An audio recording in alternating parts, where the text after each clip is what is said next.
আজকে আমরা পড়বো পরিবেশ রসায়ন। তোমরা জানো এই চ্যাপ্টারটা অনেক একটা বড় একটা চ্যাপ্টার। পরিবেশ রসায়নে যদি আমরা শুরুতেই জানতে চাই, আগে আমরা বুঝি, তারপর হচ্ছে আমরা বইয়ে যাব। ঠিক আছে, আগে বুঝে বুঝে নেই, তারপর বইয়ে হচ্ছে আমরা আলোচনা করবো ইনশাল্লাহ। বলো, বায়ুমণ্ডলে উপাদান। এবং তোমরা জানো যে আমি ক্লাস নেই হচ্ছে টু ওয়ে কমিউনিকেশনে, বক্তাও বলবে শ্রোতাও বলবে, ঠিক আছে। এবং তোমরা, আমি যতগুলো প্রশ্ন তোমাদেরকে করব, তোমরা এখানে কমেন্টে হচ্ছে মানে কমেন্ট করবা, যাতে হচ্ছে আমার বুঝতে সুবিধা হয় যে তোমরা ক্লাস করতেছো। ঠিক আছে, ওকে। বলো তো, বায়ুমণ্ডলে উপাদান কি কি উপাদান আছে, একটু কমেন্ট করো। বায়ুমণ্ডলে কি কি উপাদান আছে? হ্যাঁ, মানে আমরা সবাই একটু পড়াশোনা করি, হ্যাঁ। যেহেতু তোমরা নতুন সেকেন্ড টাইম হচ্ছে শুরু করতে যাচ্ছ, যদিও সেকেন্ড টাইম দেওয়াটা অনেক কঠিন এবং কষ্টের, ঠিক আছে, তারপরও যেহেতু তোমরা একবার হার্ড এন্ড সোল ট্রাই করবা, তোমাদের জন্য শুভকামনা এবং হচ্ছে দোয়া থাকবে ইনশাল্লাহ। কারণ সবাই এরকম হচ্ছে ইয়াদ নেয় না, অনেকেই হচ্ছে এই টার্গেটটা নেয় সেকেন্ড টাইম করার, এবং সেকেন্ড টাইম হচ্ছে খুব ভালো, ঢাকা মেডিকেল সহ অন্যান্য বিভাগীয় মেডিকেল কলেজগুলোতেই তাদের হচ্ছে চান্স হয়। ঠিক আছে, প্রতি বছর যেটা দেখা গেছে তোমাদের ক্ষেত্রেও দেখা যাবে ইনশাল্লাহ। তাহলে আমরা কি কি পাইলাম?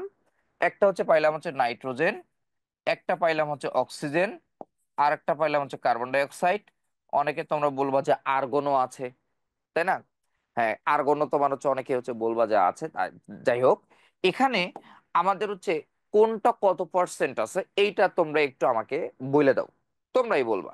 ঠিক আছে, বলো কোনটা কত পার্সেন্ট আছে। নাইট্রোজেন কত পার্সেন্ট আছে বলো তো? নাইট্রোজেন একটু দ্রুত কমেন্ট করতে হবে। নাইট্রোজেন কত পার্সেন্ট আছে? 78%। তোমরা অনেকে বলতেছো, যদি আমরা স্পেসিফিক ভাবে ধরি 78.09% তোমার আছে নাইট্রোজেন। ঠিক আছে, 78.09% হচ্ছে তোমার নাইট্রোজেন। আচ্ছা, এই প্রশ্নটাই কিন্তু মেডিকেল এডমিশন টেস্টে আসছিল একবার। কিভাবে কোশ্চেনটা আসছে, যে বাতাসে নাইট্রোজেনের পরিমাণটা হচ্ছে কত পার্সেন্ট? এটা 77 থেকে 78%, না 78 থেকে 79%? বলো তো তোমরা কোনটা হবে? একটু জোরে চিল্লানি দিতে হইব। 77 থেকে 78%, না 78 থেকে তোমার হচ্ছে 79%? এটা এটা কিন্তু একটা তোমার হচ্ছে ইয়া কোশ্চেন, যে কেউ কেউ বলছে 77 থেকে 78, আবার কেউ কেউ বলছে তোমার হচ্ছে 78 থেকে 79। তবে যেহেতু এখানে 0.09 খুবই নগণ্য, হিসাবটা বুঝো কিন্তু, 0.09 মানে খুবই নগণ্য একটা জিনিস, সেই হিসাবে তোমার হচ্ছে অ্যান্সারটা যদি একুরেট হিসাব করো, 77 থেকে 78%ই কিন্তু তোমার হচ্ছে অ্যান্সারটা হয়। ঠিক আছে, অনেক জায়গায় দেওয়া আছে তোমার 77 থেকে 78%, আর অনেক জায়গায়, দুই এক জায়গায় আমি দেখছি যে 78 থেকে 79% দেওয়া আছে। তবে একুরেট যদি আমি হিসাব করি, 77 থেকে 78% হবে ইনশাল্লাহ। ঠিক আছে, এরপরে আসি আমরা অক্সিজেন। অক্সিজেন কত পার্সেন্ট আছে বলো তো? তোমরাই বলো, অক্সিজেন কত পার্সেন্ট আছে? 20.94। 20.94 বা 20.95। এখানে আমাদের কেমিস্ট্রির যারা উলামা একরাম আছে, তোমরা যারা জানো, ঠিক আছে, কেমিস্ট্রির উলামা একরাম কারা? ডক্টর সরোজকান্তি সিংহ হাজারি স্যার, এবং Gazi Mohammad Hasanul Kabir sir, Sanjit Kumar Guha sir, Lincoln sir, এগুলো হচ্ছে কেমিস্ট্রির হচ্ছে মাওলানা। তো এই মাওলানাদের মতে একজন বলছে তোমার হচ্ছে 20 পয়েন্ট হচ্ছে 94, আবার 20.95। তবে আবার একই মাওলানা মানে হাজারি স্যারই এক পেজে বলছে 94, আর এক পেজে বলছে তোমার হচ্ছে 95। আসলে এটা আমাদের কোনো কিছু করার নাই, কিছুই করার নাই। ঠিক আছে, যাই হোক, তার আমরা দুইটাই হচ্ছে মনে রাখি। কার্বন ডাইঅক্সাইড কত পার্সেন্ট বলো, তোমরাই বলো। Carbon dioxide 0.03%। হ্যাঁ, 0.033% হচ্ছে তোমার হচ্ছে কার্বন ডাইঅক্সাইড। আর গুণ তোমার হচ্ছে খুবই নগণ্য আছে, আর দরকার নাই। ঠিক আছে, পয়েন্ট, হ্যাঁ হ্যাঁ হ্যাঁ হ্যাঁ, ঠিক আছে, আর কোনো তোমার হচ্ছে আছে, তো এগুলো তোমার হচ্ছে দরকার নেই। মেইন হচ্ছে জিনিস কোনটা? তাহলে বাতাসে তোমার হচ্ছে যদি তোমাকে বলে যে বাতাসে কোনটির আধিক্য সবচাইতে বেশি, বলো বাতাসে কোনটির আধিক্য সবচাইতে বেশি? কোনটা হবে আনসার? হ্যাঁ, নাইট্রোজেন হবে। ঠিক আছে, ওকে, সুন্দর। এরপরে আমরা আর একটু সামনের দিকে আগাই। সামনের দিকে বলতে তোমার হচ্ছে বায়ুমণ্ডল হচ্ছে স্তরগুলো হচ্ছে আমরা একটু পড়ে নেই। এখানে তোমার পরিবেশ রসায়নের শুরুতেই আরো অনেক কিছু আছে। বায়ুমণ্ডলে তোমার হচ্ছে কত কেজি বায়ু আছে, হ্যাঁ, এর কত টন আছে, সবগুলো হচ্ছে আমরা বইয়ের মধ্যে যাই দেখবো। আগে আমরা বেসিক জিনিসটা হচ্ছে একটু জেনে নেই। দেখো, এবার সব বায়ুমণ্ডলের স্তর, কয়টা স্তর আছে বায়ুমণ্ডলে তোমরাই বলো, একটা আওয়াজ দাও। কয়টা স্তর আছে? যে যেখানে আছো সেখান থেকে একটু আওয়াজ দিতে হবে, কোনো সমস্যা নাই। চারটা স্তর আছে, সুন্দর। তো চারটা স্তরের নাম কি রে? তোমরা জানো ট্রপোস্ফিয়ার, স্ট্রাটোস্ফিয়ার, মেসোস্ফিয়ার, আর একটা হচ্ছে থার্মোস্ফিয়ার, তাই না? তাহলে ট্রপোস্ফিয়ার, স্ট্রাটোস্ফিয়ার, মেসোস্ফিয়ার, আর একটা কি আছে? থার্মোস্ফিয়ার। এখন এই থার্মোস্ফিয়ারের আরো কয়েকটা নাম আছে এখানে। থার্মোস্ফিয়ার অনেকে বলছে যে দুই প্রকার, ঠিক আছে? যেমন তোমার হচ্ছে আয়নোস্ফিয়ার, ঠিক আছে? আবার অনেকে বলছে তোমার হচ্ছে এক্সোস্ফিয়ার, ঠিক আছে? তাহলে এই যে আয়নোস্ফিয়ার আর তোমার হচ্ছে এক্সোস্ফিয়ার, আবার অনেকে এগুলোকে অপর নাম হিসেবে তোমার হচ্ছে ইউজ করছে, অনেকে প্রকারভেদ হিসেবে ইউজ করছে, কিন্তু জিনিস তিনটা একই: আয়নোস্ফিয়ার, এক্সোস্ফিয়ার, আর থার্মোস্ফিয়ার, ঠিক আছে? গেল। তাহলে এখানে ট্রপোস্ফিয়ার, স্ট্রাটোস্ফিয়ার, মেসোস্ফিয়ার আর থার্মোস্ফিয়ার কোথায় কতটুকু, ভূপৃষ্ঠ থেকে আসলে কোনটা কতটুকু তোমার হচ্ছে উপরে? আমরা এখান থেকে এই ভূপৃষ্ঠ থেকে প্রথমে যেটা দেখি সেটা কোনটা বলো তো? ট্রপোস্ফিয়ার না থার্মোস্ফিয়ার? বলো, ট্রপোস্ফিয়ার না থার্মোস্ফিয়ার? আমরা দেখি ট্রপোস্ফিয়ার। তাহলে ট্রপোস্ফিয়ারের ভূপৃষ্ঠ থেকে পরিসরটা কত হবে? মুখস্থ করে ফেলাও। কত হবে? 1 থেকে 18, 0 থেকে 15 অথবা 0 থেকে 18 কিলোমিটার হচ্ছে পরিসর। তারপরে স্ট্রাটোস্ফিয়ার হবে 15 থেকে 50 বা 18 থেকে 50 কিলোমিটার। মেসোস্ফিয়ার কত হবে? 50 থেকে 85 কিলোমিটার। আর থার্মোস্ফিয়ার হবে 85 থেকে 500 কিলোমিটার। এটা আমাদের মুখস্থ তো আছে, মাশাল্লাহ, তাই না? যদি এটা আমাদের হচ্ছে মুখস্থ থাকে, এইটা কেন 0 থেকে 15 অথবা 18? কারণ এটা হচ্ছে কবির স্যার বলছে 0 থেকে 18, আর হাজারি স্যার বলছে তোমার হচ্ছে 0 থেকে 15, ঠিক আছে? আচ্ছা, এখন আসো, এই যে তোমার হচ্ছে ট্রপোস্ফিয়ার, স্ট্রাটোস্ফিয়ার, মেসোস্ফিয়ার, এই তিনটাকে মিলে আমরা বলি হোমোস্ফিয়ার, ঠিক আছে? আর এই যে নিচে যে এই যে তিনটা নাম আছে, এইটাকে আমরা বলি হ্যাটারোস্ফিয়ার। এতটুকু আমাদের ক্লিয়ার কিনা বলো? একটা হচ্ছে হোমোস্ফিয়ার আর একটা হচ্ছে হ্যাটারোস্ফিয়ার। তাহলে আমি যদি তোমাদেরকে বলি যে হোমোস্ফিয়ারের হচ্ছে পরিসরটা কত, বলো, হোমোস্ফিয়ারের তোমার হচ্ছে পরিসরটা কত? 0 থেকে কত হবে? দেখো, ওই হোমোস্ফিয়ারের পরিসরে যে ট্রপোস্ফিয়ার, স্ট্রাটোস্ফিয়ার, মেসোস্ফিয়ার, 0 থেকে 85 কিলোমিটার। 0 থেকে কত হবে একটু জোরে বলো? 0 থেকে 85 কিলোমিটার। আর এটা হচ্ছে 85 থেকে 500 তোমার হচ্ছে হ্যাটারোস্ফিয়ার। এখানে কি কি থাকে, কি কি উপাদান থাকে বায়ুমণ্ডলের? একটা জিনিস আমরা বলি যে মুখ্য উপাদান আর হচ্ছে গৌণ উপাদান। মুখ্য কি জিনিস বলো তো? মুখ্য কি জিনিস? মুখ্য মানে হচ্ছে প্রধান উপাদান, গুড, হ্যাঁ। অনেকেই তোমরা বলছো প্রধান উপাদান, মেইন, ঠিক আছে। তাহলে এই যে মেইন উপাদান, মেইন উপাদান হচ্ছে বায়ুমণ্ডলের কোনটা বলো তো? বায়ুমণ্ডলের মেইন উপাদান কোনটা? নাইট্রোজেন, অক্সিজেন, তাই না? Nitrogen, oxygen. তার মানে এই যে হোমোস্ফিয়ার আর হেটারোস্ফিয়ার, এখানকারও তোমার হচ্ছে মেইন উপাদান থাকবে এই নাইট্রোজেন আর অক্সিজেন। কিছু কিছু জায়গায় হচ্ছে তোমার হচ্ছে কার্বন ডাই অক্সাইড, আর্গন, এগুলো থাকে। পারমাণবিক অক্সিজেনও কখনো কখনো তোমার হচ্ছে থাকে, ঠিক আছে? আচ্ছা, এই এতটুকুই তোমার হচ্ছে মুখ্য উপাদান আর হচ্ছে গৌণ উপাদান, এবং হোমোস্ফিয়ারের পরিসর, হেটারোস্ফিয়ারের পরিসর, এতটুকু তোমার হচ্ছে গেল। এখন আসো, এই ট্রপোস্ফিয়ার, স্ট্রাটোস্ফিয়ার, মেসোস্ফিয়ার, থার্মোস্ফিয়ারে কি কি ঘটে? মানে কি ঘটে? যেমন ট্রপোস্ফিয়ারে কি ঘটে তোমরা জানো, যে প্রাকৃতিক যত ঝড় আছে, মেঘ, বৃষ্টিপাত যা আছে, এই যে আমরা মারামারি করি, হিসাব করো, হ্যাঁ, এই যে আমরা মারামারি করি, কাটাকাটি করি, হানাহানি করি, সুলাসুলি করি, ঠিক আছে, আমরা আন্দোলন সংগ্রাম, জুলাই গণ অভ্যুত্থান কোন জায়গায় ঘটেছে কও? কও দেখি, কোন জায়গায় ঘটেছে? এই সম্পূর্ণটাই ঘটেছে কোন জায়গায়? ট্রপোস্ফিয়ারে। বিষয়টা কি ক্লিয়ার, কি ক্লিয়ার না? ক্লিয়ার তোমাদের? হ্যাঁ, ক্লিয়ার হইতে হবে। আচ্ছা, এরপরে আসি আমরা, হ্যাঁ, সাধারণ বিমান।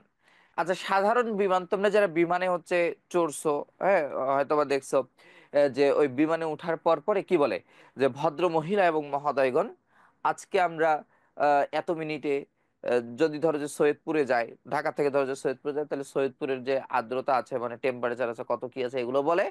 এবং আমরা কত কিলোমিটার উপর দিয়ে বা সরি কত ফিট উপর দিয়ে, অনেকে বলে 35,000 ফিট, অনেকে বলে 14,000 ফিট, অনেকে বলে 12,000 ফিট, ঠিক আছে, যে বিমান যতটুকু তোমার হচ্ছে রুট দেওয়া হয়, হ্যাঁ।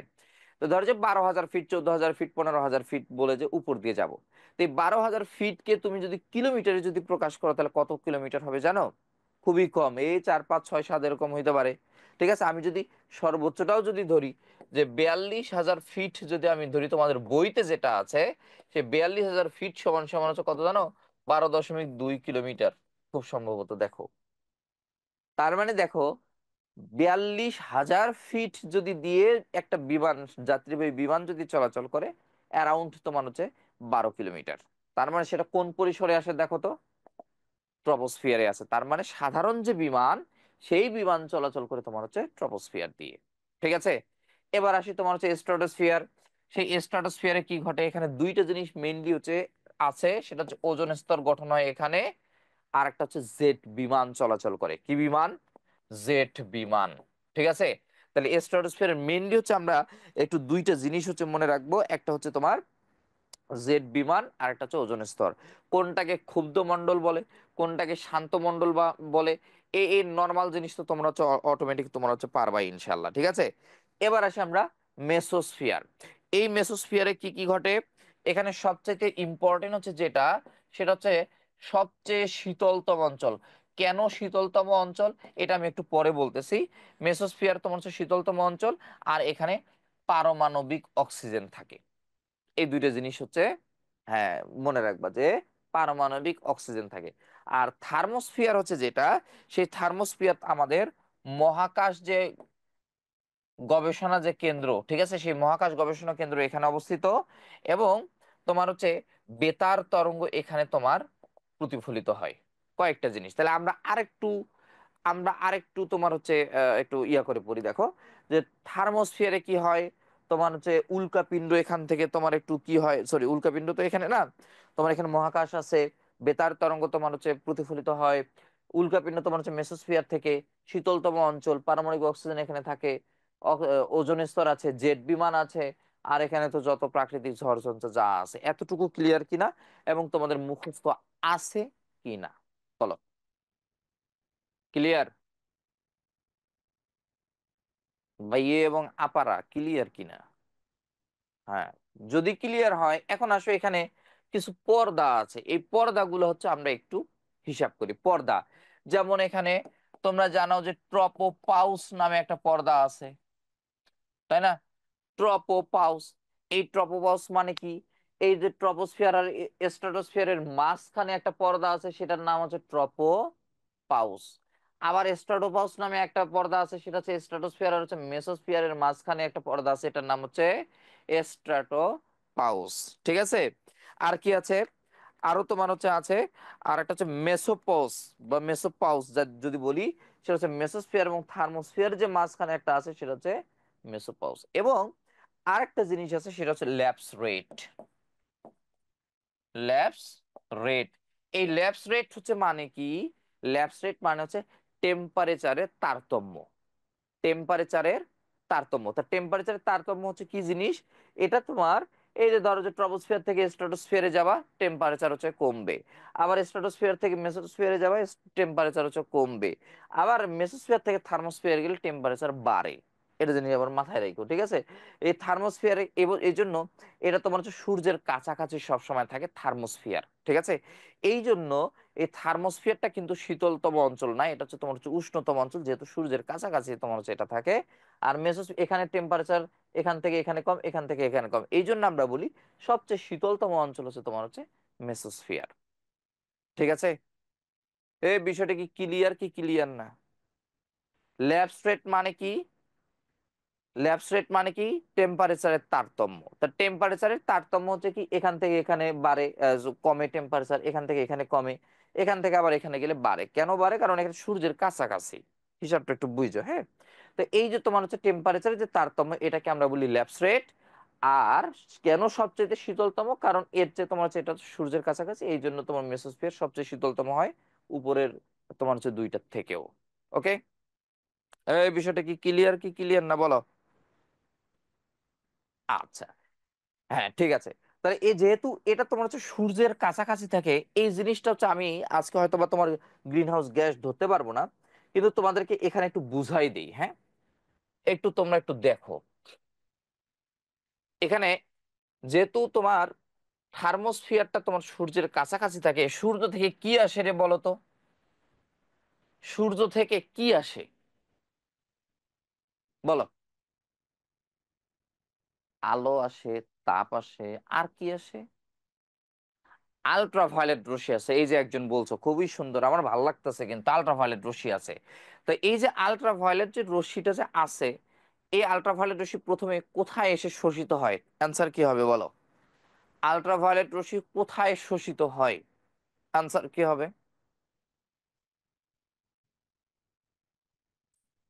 Ozone layer, mesosphere, ozone layer, mesosphere. আচ্ছা আমি কই তাহলে দেখো, বায়ুমণ্ডলের স্তর কয়টা একটু রিক্যাপ করি আমরা, বলো তো। বায়ুমণ্ডলের স্তর কয়টা? 4টা। সুন্দর। বায়ুমণ্ডলের স্তর হচ্ছে আমাদের 4টা। সেই 4টার প্রথম স্তরটার নাম কি? এই স্তরটার নাম কি রে? এই স্তরটার নাম কি? Troposphere, troposphere, troposphere. আরে এই স্তরটার নাম কি? ট্রপোস্ফিয়ার। কেউ কইতেছো স্ট্রাটোস্ফিয়ার বাই। আরে ওটা আঁকছি ভূপৃষ্ঠ, এটা ভূপৃষ্ঠ ভাই। এইটা ট্রপোস্ফিয়ার ধরো, এটা স্ট্রাটোস্ফিয়ার, এটা মেসোস্ফিয়ার, এটা থার্মোস্ফিয়ার। আর ও জিনিসটা কি কত? হ্যাঁ, এইটা হচ্ছে আমাদের সূর্য মামা বা সান, যেটাই বলো না কেন, যাই হোক।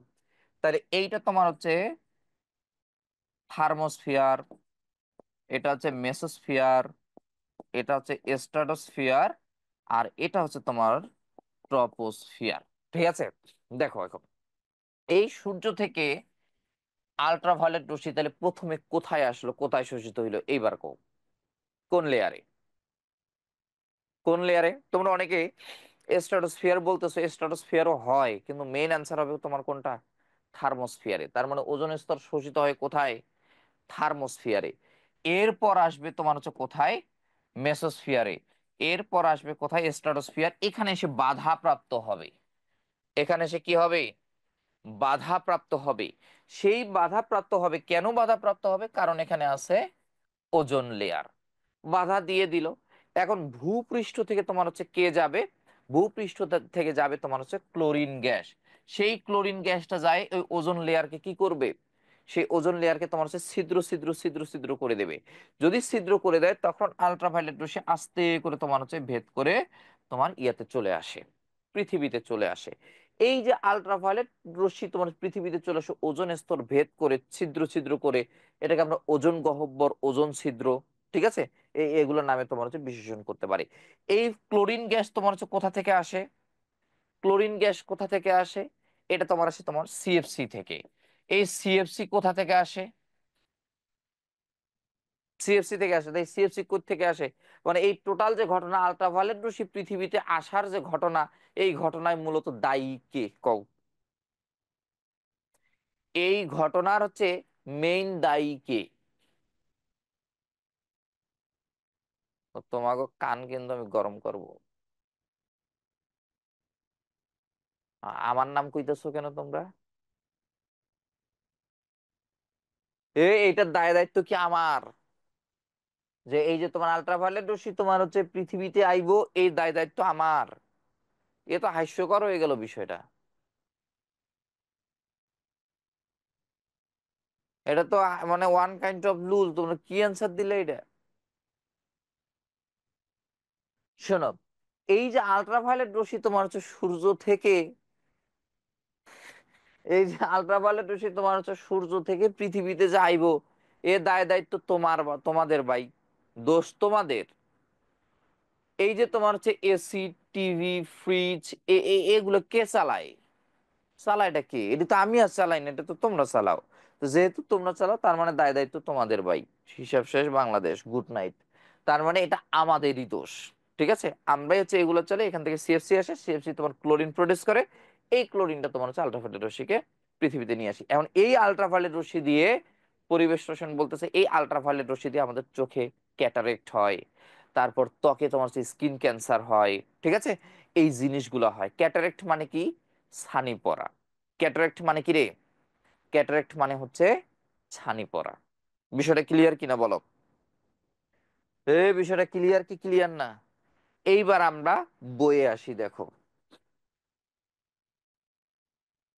দেখো তোমাদের হচ্ছে বইয়ে এগুলো সবগুলো খুব সুন্দর করে একদম দেয়া আছে। হ্যাঁ, দেখো এই যে বায়ুমণ্ডলের মিশ্রণের মধ্যে হচ্ছে কি কি আছে।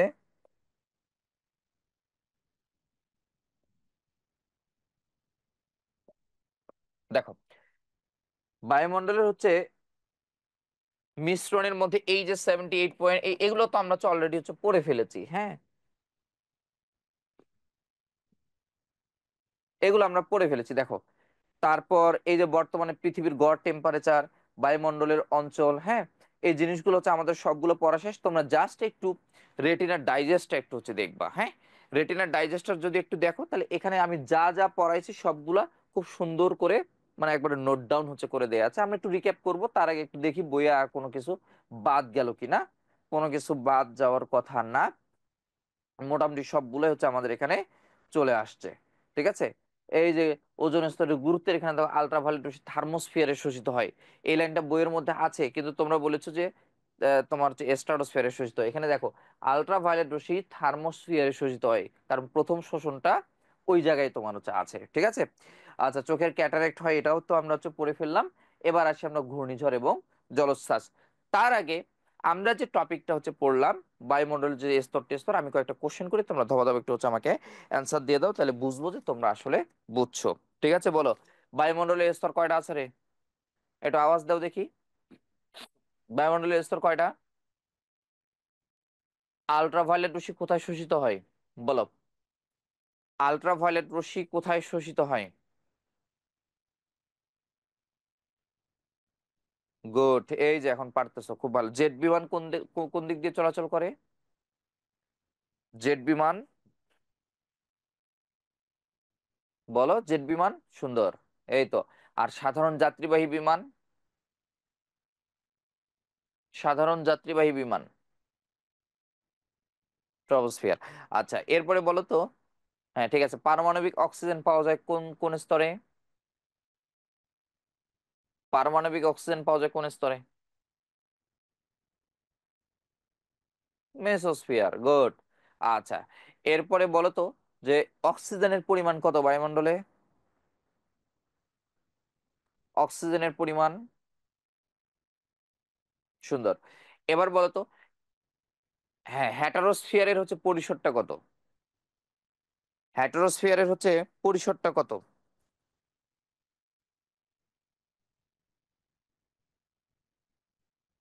সুন্দর, সুন্দর। এইবার আসছি আমরা ঘূর্ণিঝড় এবং হচ্ছে জলোচ্ছ্বাস। একটা জিনিস হচ্ছে মাথায় রাখো, যখন দেখবা যে ঘূর্ণিঝড় বা হচ্ছে প্রচুর বৃষ্টিপাত হয়, তখন আমরা কি কই? ধরো যে সমুদ্র উত্তাল হয়ে গেছে। তো সমুদ্র উত্তাল মানে কি? সমুদ্র উত্তাল মানে হচ্ছে আমরা বলি আরে নিম্নচাপ সৃষ্টি হয়েছে, নিম্নচাপ সৃষ্টি হয়েছে, তাই না? এটাই তো বলি, বলি কিনা ভাই? একটু কও, কও দেখি, একটু একটু আওয়াজ দাও, বলি কিনা? হ্যাঁ, তো এই যে বলি যে নিম্নচাপ সৃষ্টি হয়েছে, নিম্নচাপ সৃষ্টি হয়েছে, চাপ যদি নিম্ন হয় তাহলে টেম্পারেচার কি হইব? মানে হিসাবটা নর্মালি বোঝো যে চাপ যদি নিম্ন হয় তাহলে টেম্পারেচার কি হইব? উচ্চ হইব। তার সাথে একটু ঘনত্ব টনত্ব লাগবো, ঠিক আছে, হিউমিডিটি আর জলীয় বাষ্পের অবস্থা। এইটাই হচ্ছে তোমার হচ্ছে ঘূর্ণিঝড় এবং জলোচ্ছ্বাস সৃষ্টি হচ্ছে নিয়ামক। তাহলে দেখি আমরা একটু, ঘূর্ণিঝড় এবং জলোচ্ছ্বাস সৃষ্টি হচ্ছে নিয়ামক এখানে আছে কয়টা? চারটা। একটা হচ্ছে তাপমাত্রা, একটা চাপ, একটা বায়ুর ঘনত্ব, আর একটা হচ্ছে সামুদ্রিক জলীয় বাষ্পের অবস্থা। বিষয়টা ক্লিয়ার? তাহলে ওই যে আমরা বললাম যে তাপমাত্রা উচ্চ, তাই উচ্চ তাপমাত্রা সেটা কত? সেটা হচ্ছে কত, নিচের দিকে দেওয়া আছে, তোমরা দেখবা। এই যে সাধারণত সাইক্লোন তৈরি হতে পারে সাগরের পানির তাপমাত্রা কত হইতে পারে? 27 ডিগ্রি বা 80 ডিগ্রি ফারেনহাইটের একবারে স্পেসিফিক বেশি শব্দটা দেয়া আছে। এই জিনিসগুলো হচ্ছে আমাদের লাগবে, যে 27 ডিগ্রি সেন্টিগ্রেড বা 80 ডিগ্রি ফারেনহাইটের বেশি। এই দুইটা জিনিস মাথায় রাখবা, যে 27 ডিগ্রি সেন্টিগ্রেড বা 80 ডিগ্রি ফারেনহাইটের বেশি, এরকম টেম্পারেচার কম বেশির আরো কয়েকটা আছে। আমি যদি তোমাদেরকে বলি, তোমরা হচ্ছে গুণগত রসায়নে হচ্ছে পাবা। গুণগত রসায়নে দেখবা যে আংশিক পাতনের টেম্পারেচার কত, বলো দেখি। আংশিক পাতনের টেম্পারেচার।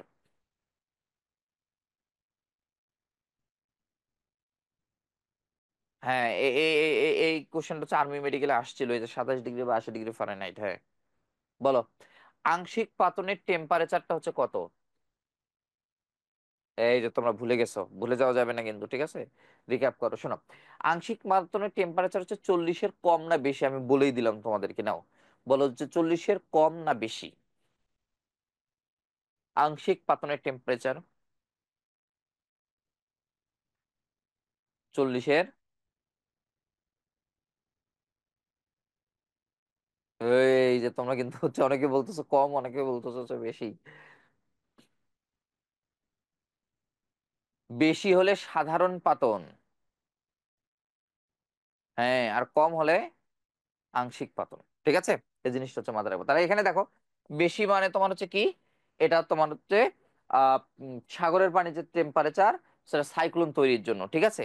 যাই হোক, এরপরে আমরা আরেকটু জানি আমরা যে সাইক্লোন যে আছে, সেই সাইক্লোনটা আসলে ঘন্টায় কত কিলোমিটার। এই যে গতিবেগ তার হচ্ছে কতটুকু আছে, এই যেখানে সাইক্লোনের গতিবেগ কমপক্ষে প্রতি ঘন্টায় 63 কিলোমিটার বা 40 মাইল হতে হয়। আচ্ছা, এখানে আরেকটা জিনিস হচ্ছে হিসাব করবা, যে এক এক অঞ্চলে এই সাইক্লোন বা এই যে জিনিসগুলো আছে, এক এক অঞ্চলে এক একটা কিন্তু কথা বলে, যেটা হচ্ছে আমরা জানি। যেমন ভারত মহাসাগরে কি বলে, আমরা এইদিকে বলি সাইক্লোন। জাপানের উপকূলে আমরা বলি কি টাইফুন। ফিলিপাইনেও তোমার হচ্ছে টাইফুন বা হচ্ছে বাগিয়ে বলা হয়। আর আমেরিকা অঞ্চল, মেক্সিকো অঞ্চলে যদি হচ্ছে বলে, তাহলে সেটাকে আমরা হেরিকেন বলি, ঠিক আছে। আর অস্ট্রেলিয়া উপকূলেও তোমার হচ্ছে সাইক্লোন হচ্ছে বলা হয়। আচ্ছা, এই যে তোমার ঘূর্ণিঝড় বা জলোচ্ছ্বাস, সেইটা আসলে কেন সৃষ্টি হয় বলতে পারো? কেন সৃষ্টি হয়? ঘূর্ণিঝড় বা জলোচ্ছ্বাস আসলে তোমার ভিতরের দিকে ভূমিকম্পের কারণে, মানে সমুদ্রের যে গভীরতা, সেই গভীরতার দিকে তোমার হচ্ছে, আরে নিম্নচাপ তো আছে রে আপা, আশফিকা আপা, নিম্নচাপ তো আছে, কিন্তু কেন এই নিম্নচাপটা সৃষ্টি হয় সেটা বলতেছি। নিম্নচাপটা এই কারণে সৃষ্টি হয় যে সমুদ্রের তলে আমরা, মানে পুরো পৃথিবীটা যদি আমি হিসাব করি, সবগুলো তোমার হচ্ছে এক একটা তোমার হচ্ছে কিসের উপর দাঁড়ায় আছে জানো? প্লেটের উপর দাঁড়ায় আছে, প্লেট। বুঝছো? মানে পৃথিবীটা পুরাটাই তোমার হচ্ছে কতগুলো প্লেটের। এইবারের মানে ইয়াটা খুব সুন্দর হয়েছে। মানে তোমরা মানে একজন বলছো যে সবই আল্লাহ তাআলার লীলা খেলা, আসলেই কিন্তু সবই আল্লাহ তাআলার লীলা খেলা, ঠিক আছে। ঘূর্ণিঝড়টাও আল্লাহ তাআলার লীলা খেলা, কোনো সমস্যা নাই। দেখো, তা আমরা কিন্তু কয়েকটা তোমার হচ্ছে কি আছে, আমরা কিন্তু প্লেটের উপর তোমার হচ্ছে দাঁড়ায় আছি। তো এই প্লেট গুলো কিন্তু কখনো কখনো তোমার হচ্ছে সরে যায়, ঠিক আছে, আল্লাহর লীলা। যে এটা তোমার হচ্ছে সরে যায়, যখন একটা প্লেট আরেকটা প্লেটের সাথে ধরো যে সরে গেল, ঠিক আছে, এই যে সরে গেল, ধরো যে এই প্লেটটা এই দিকে আসতেছে আর এই প্লেটটা এই দিকে আসতেছে, তার মানে এখানে একটা সংঘর্ষ, ঠিক আছে। তো এই যে তোমার যে সংঘর্ষটা তৈরি হলো, এই সংঘর্ষ তৈরি হওয়ার পর এই, মানে এখানে যে তোমার হচ্ছে মাটিগুলো, সেই মাটিগুলো যাবে কই? এরা কি আসমানে মানে চলে যাবে বা জমিনে একবারে ভিতরে ঢুকে যাবে গা? এটি তো না। তার মানে এই যে জায়গাটাতে, এই জায়গাটাতে কিছু তোমার হচ্ছে একটু কম্পন সৃষ্টি হয়, সেই কম্পনের মাধ্যমে এই পানিগুলো তোমার একটু উথাল পাথাল করে, পরবর্তীতে তোমার হচ্ছে এটা ঘূর্ণিপাকের সৃষ্টি হয়, ঠিক আছে। এই জন্য ভূমিকম্প, এই এই জিনিসগুলোকে আমরা বলি টেকটনিক ভূমিকম্প। টেকটনিক ভূমিকম্প, ঠিক আছে। বিষয়টা কি ক্লিয়ার, কি ক্লিয়ার না বলো? এই বিষয়টা কি ক্লিয়ার, কি ক্লিয়ার না? টেকটনিক ভূমিকম্প, তার মানে আমরা প্লেটের উপর দাঁড়ায় আছি, সেই প্লেটটা যখন তোমার হচ্ছে নিজেরা মানে একে অপরে যদি সরে যায়, তখন এখান থেকে একটা কম্পন সৃষ্টি হয়। সেই কম্পনটার ফলে তোমার হচ্ছে সমুদ্রে নিম্নচাপের সৃষ্টি হয়। আশা করি বুঝতে পারছো। এরপরে আমরা আর একটু সামনের দিকে যদি আগাই, আমাদের মোটামুটি ঘূর্ণিঝড়, এই যে এখানে বলা আছে, হ্যাঁ, টেকটনিক ভূমিকম্পের কথা কিন্তু বলা আছে, এই যে দেখো, এই যে, এই যে ইন্দোনেশিয়ার সুমাত্রা দ্বীপের কাছাকাছি ভারত মহাসাগরের তলদেশে সৃষ্টি হয়েছিল টেকটনিক ভূমিকম্প। এটি সমুদ্রের তলদেশে থাকা ইউরেশিয়ান প্লেট আর অস্ট্রেলিয়ান প্লেটের সংঘর্ষের ফলে সৃষ্টি হয়েছে, ঠিক আছে। গেল। এরপর আমরা আর একটু সামনের দিকে আগাই। আমাদের পরবর্তী যে টপিক আছে সেটা হচ্ছে তোমার হচ্ছে গ্যাসের সূত্র। এই যে গ্যাসের আয়তন, চাপ এবং তাপমাত্রার যে এককগুলো, শোনো। এই যে একক গুলা, বিশেষ করে তোমার হচ্ছে চাপের যে একক এই যে তোমার এখানে দেওয়া আছে, 1 অ্যাটমসফিয়ার সমান সমান হচ্ছে কত, 776 সেন্টিমিটার পারদ, 760 মিলিমিটার পারদ, কিলো প্যাসকেল, প্যাসকেল, টর এবং হচ্ছে বার। এটা খুবই ইম্পর্টেন্ট, খুবই ইম্পর্টেন্ট, খুবই ইম্পর্টেন্ট, বিশেষ করে চাপ এবং টেম্পারেচারটাও আমি দেখাই দিচ্ছি, কিন্তু চাপেরটা একটু মুখস্থ করে ফেলি আমরা। দেখো কি কি আছে, যে 1 অ্যাটমসফিয়ার সমান সমান হচ্ছে 76 সেন্টিমিটার, 760 মিলিমিটার পারদ, কত বার কত টর, একবার, 1 অ্যাটমসফিয়ার সমান সমান একবার, আর 760 টর, আর কত কিলো প্যাসকেল, 101.325 কিলো প্যাসকেল। এটা তো অবশ্যই তোমাদের হচ্ছে মুখস্থ থাকার কথা। আমরা একটু টেম্পারেচারের দিকে যাই। টেম্পারেচারে যে তোমার হচ্ছে আছে এখানে প্রমাণ টেম্পারেচার আর হচ্ছে কক্ষ টেম্পারেচার বলতে তোমরা কি বুঝো একটু বলো। প্রমাণ টেম্পারেচার হচ্ছে কত, আর কক্ষ টেম্পারেচার হচ্ছে কত তোমাদের, বলো তো প্রমাণ টেম্পারেচার কত?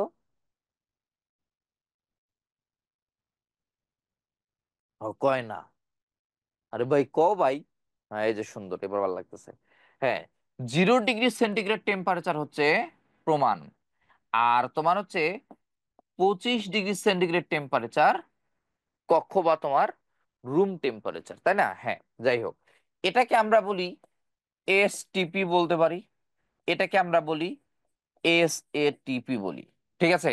আবার আরেকটা জিনিস আছে, সেটা হচ্ছে এনটিপি। এনটিপির তোমার হচ্ছে ফুল মিনিং কি বলতে পারো? এনটিপির ফুল মিনিং কি বলতে পারো? এনটিপি, হ্যাঁ, অনেকে বলে নর্মাল, ঠিকই আছে, অনেকে বলে নর্মাল, অনেকে বলে তোমার হচ্ছে ন্যাচারাল টেম্পারেচার অ্যান্ড প্রেশার। এটার টেম্পারেচার হচ্ছে 20 ডিগ্রি সেন্টিগ্রেড, অনেকে তোমার হচ্ছে এটাকে 0 ডিগ্রি সেন্টিগ্রেডও হিসাব করে। ঠিক আছে, যাই হোক, তাহলে এখানে গেল টেম্পারেচার, তাহলে এখানে চাপ কত হবে, 1 অ্যাটমসফিয়ার। এখানে এসটিভিতে ইয়া কত, ভলিউম কত, 22.4 লিটার। এসএটিভিতে তোমার হচ্ছে কত, 100 কিলো প্যাসকেল, আর এখানে 24.789 লিটার।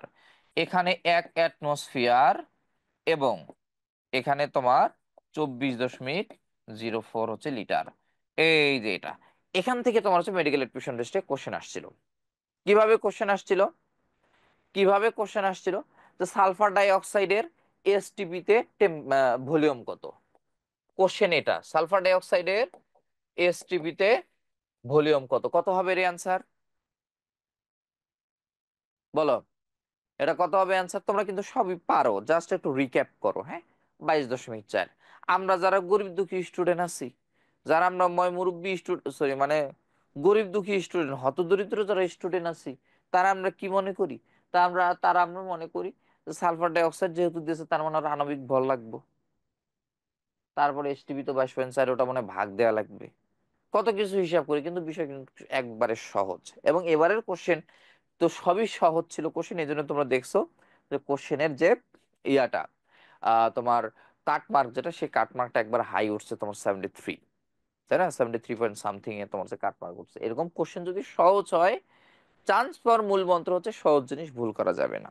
যারা সহজ জিনিস ভুল করবা তারা চান্স পাবা না, এটাই স্বাভাবিক। তবে আমি আশা করি আগামী দিনে তোমরা যারা সেকেন্ড টাইম হচ্ছে দিবা, তারা এই ভুলটা আর করবা না।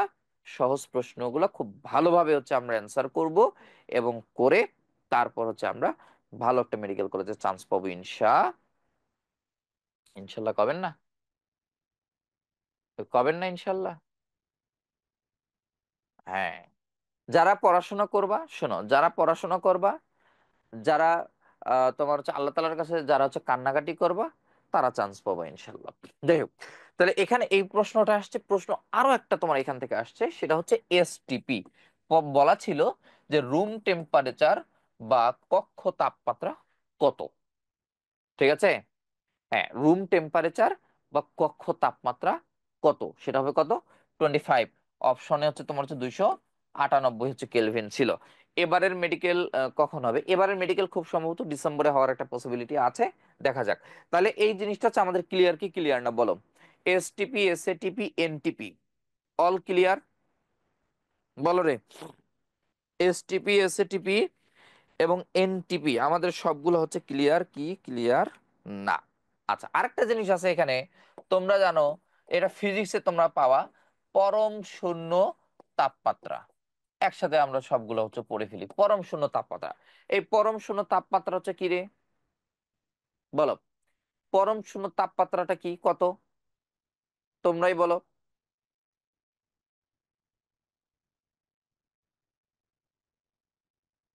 হ্যাঁ, ওকে। হ্যাঁ হ্যাঁ, 0 কেলভিন বা -273 ডিগ্রি সেন্টিগ্রেড, -273.15 ডিগ্রি সেন্টিগ্রেড, অথবা এটা 16 হচ্ছে অনেকে বলে। তোমরা আদর্শ গ্যাস ও গ্যাসের গতিতত্ত্ব চ্যাপ্টারে এটা পাবা, তাপগতিবিদ্যা চ্যাপ্টারে হচ্ছে এটা আছে, ঠিক আছে?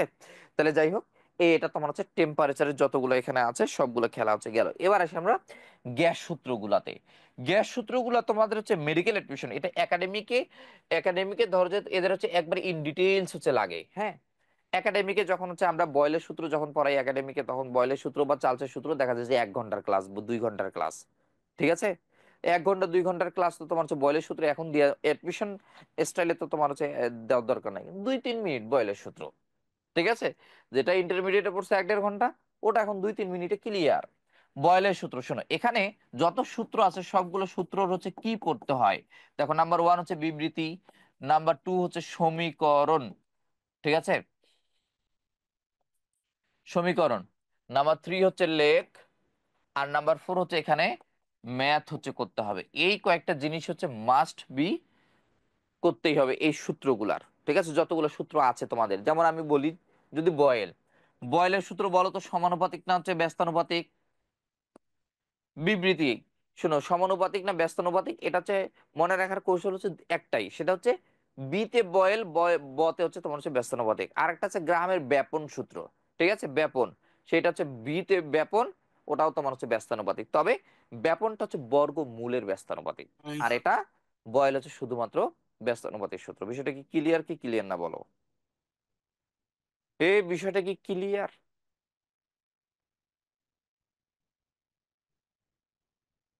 আমি কিন্তু মানে বুঝাইতেছি ভাই, আমার কিন্তু বুঝ কিন্তু হইতেছে। এখন তোমরা যদি এখন না বোঝো, তাহলে কিন্তু আমার কিন্তু কিছু করার নাই, কান গরম করব, শেষ।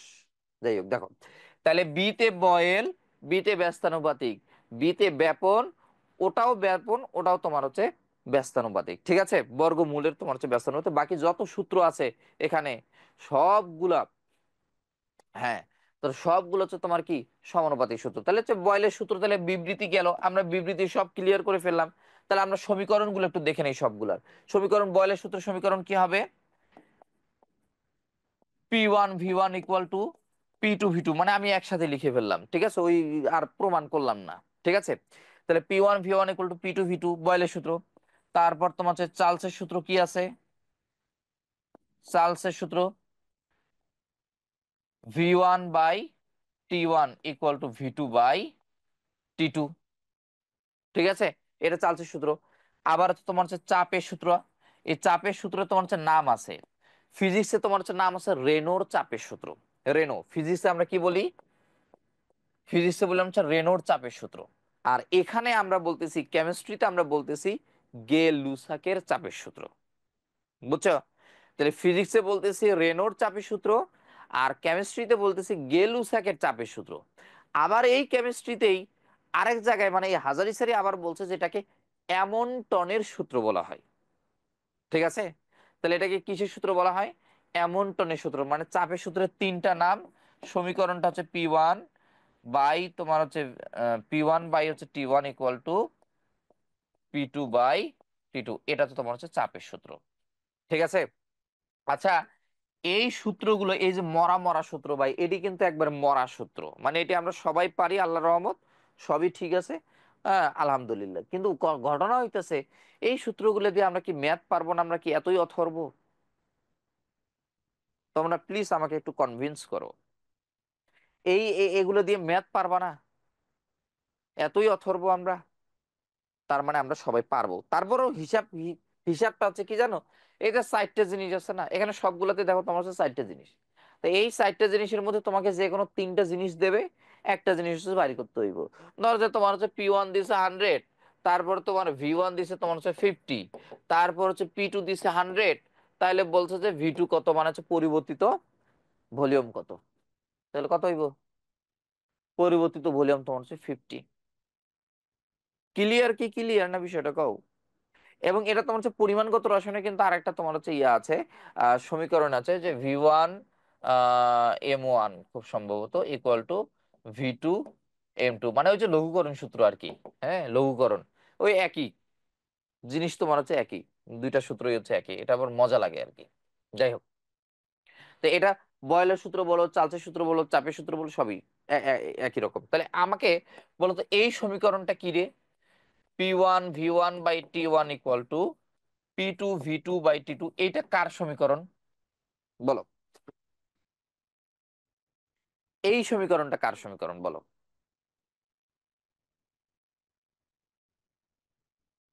সুন্দর, এই যে তোমরা বলতে পারতেছো, মাশাআল্লাহ তোমাদের মনে আছে। হ্যাঁ, বয়েল চার্লসের সমন্বয় সূত্র। তাহলে বয়েল চার্লসের কি হইব? সমন্বয় সূত্র। সুন্দর। এই সমীকরণটাই একবার আসছিল মেডিকেল এডমিশন টেস্টে, যে বয়েল চার্লসের সমন্বয় সূত্র নিচের কোনটি? সূত্রটা অথবা বড় মনে হইতে পারে, কিন্তু এই সূত্রটাই তোমার হচ্ছে আসছিল মেডিকেল এডমিশন টেস্টে। এখন এখান থেকে আরো একবার কোশ্চেন আসছিল, ওই যে তোমার হচ্ছে শয়তান্নে মার্কা কোশ্চেন। শয়তান্নে মার্কা কোশ্চেন মানে একটু হিজিবিজি টাইপের কোশ্চেন। বলছে যে চাপ দ্বিগুণ করেছি, টেম্পারেচার দ্বিগুণ করেছি, তাহলে আয়তনের কি রূপ পরিবর্তন হবে?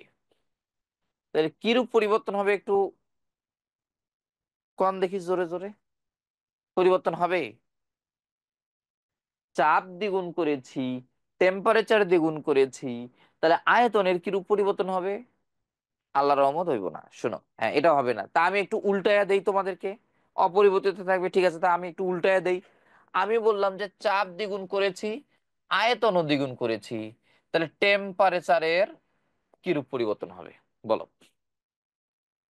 এইবার কো।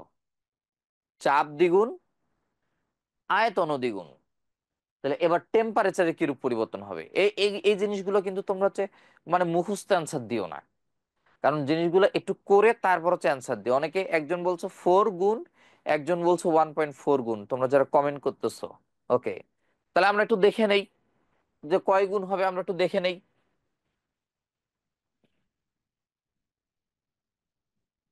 আমরা একটু দেখে নেই। যেমন P1 V1/T1, কি বলেছি?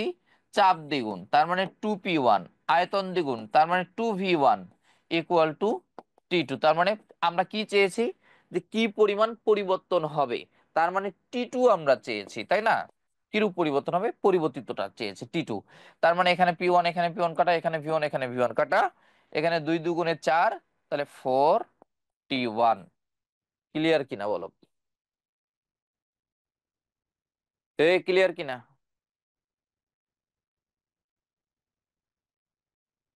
ক্লিয়ার। হ্যাঁ, এই জন্য তোমরা অনেকে ওয়ান, 1/4, 1/4 হচ্ছে, 1/4 হচ্ছে মানে বলতেছিলা, কিন্তু না। তো তোমার হচ্ছে দেখো এখানে 41, তার মানে হচ্ছে P1 V1/T1 ইকুয়াল টু হচ্ছে P2 V2/T2। মানে এটা জাস্ট একটা হচ্ছে মানে ম্যাথই আর কি, বোঝা যাচ্ছে এরকম টাইপের হচ্ছে ম্যাথ, ঠিক আছে? তো এই টাইপের হচ্ছে ম্যাথও মেডিকেল অ্যাডমিশন টেস্টে আসছে, ঠিক আছে? এবার আমরা আরেকটা জিনিস হচ্ছে দেখি, সেটা হচ্ছে আরো কিছু সমীকরণ তো এখানে তো আছেই। তার আগে আমরা একটু বয়েলের সূত্রে তোমার হচ্ছে লেখচিত্রের নাম কি বলতো? চার্লসের সূত্রে তোমার হচ্ছে লেখচিত্রের নাম কি? আর চাপের সূত্রে তোমার হচ্ছে লেখচিত্রের হচ্ছে নাম কি বলো? বয়েলের সূত্রে হচ্ছে নাম কি হবে? আইসোথার্ম। হ্যাঁ, তোমরা অনেকেই জানো। আইসোথার্ম বা সমষ্ণলেখ বা সমতাপীয় লেখ, তিনটা জিনিস নাম। আইসোথার্ম বা সমষ্ণলেখ বা সমতাপীয় লেখ, ঠিক আছে? আচ্ছা, চাপের চার্লসের সূত্রে তোমার হচ্ছে কি? আইসোবার। আইসোবার। হ্যাঁ, আর এই চাপের সূত্রের নাম কি? আইসো কোর। আইসো কোর। হ্যাঁ, এই জিনিসগুলো তোমরা একটু মাথায় রাখবা, ঠিক আছে?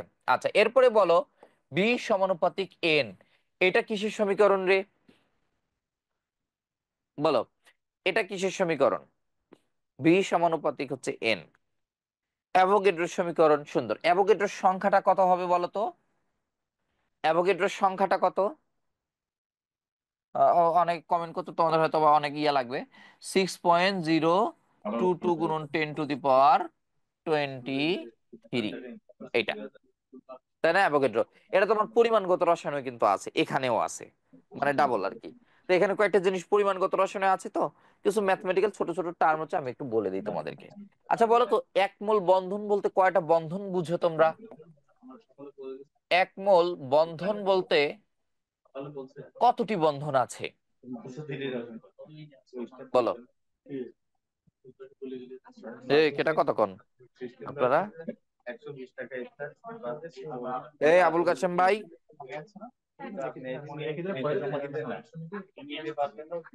আল্লাহ রে।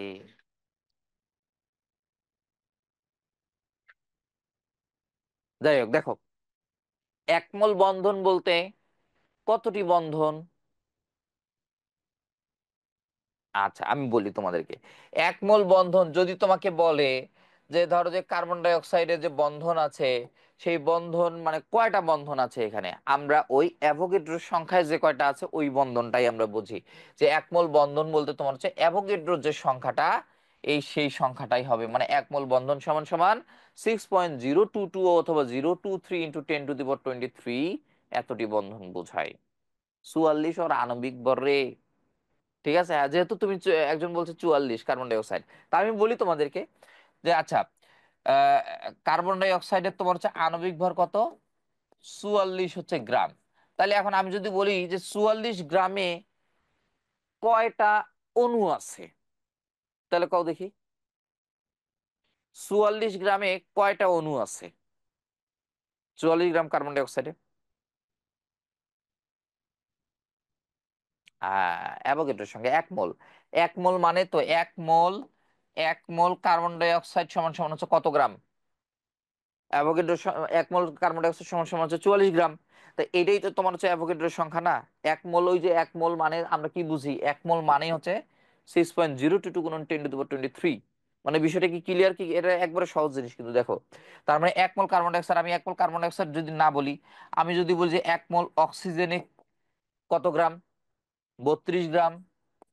এখন আমি যদি বলি যে 32 গ্রামে কি পরিমাণ অণু আছে, 32 গ্রাম অক্সিজেনে কি পরিমাণ অণু আছে, তার মানে এটা তোমার হচ্ছে অ্যাভোগাড্রোর সংখ্যা।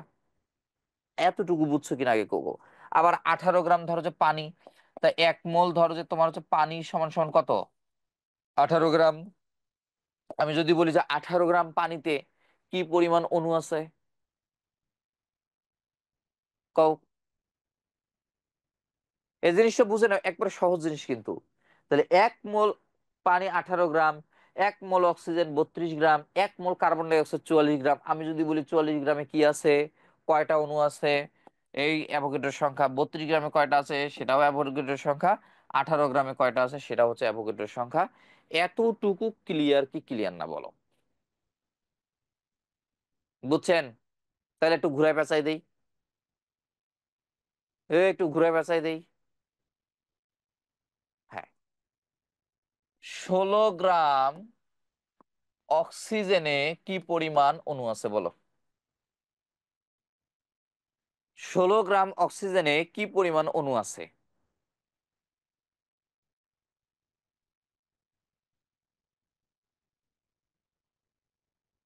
ও কান গরম করবো কিন্তু তোমাদের, ভালো করে বুঝে নাও। 16 গ্রাম অক্সিজেনে কি পরিমাণ অণু আছে? হাফ। কারণ 32 গ্রামে এক মোল।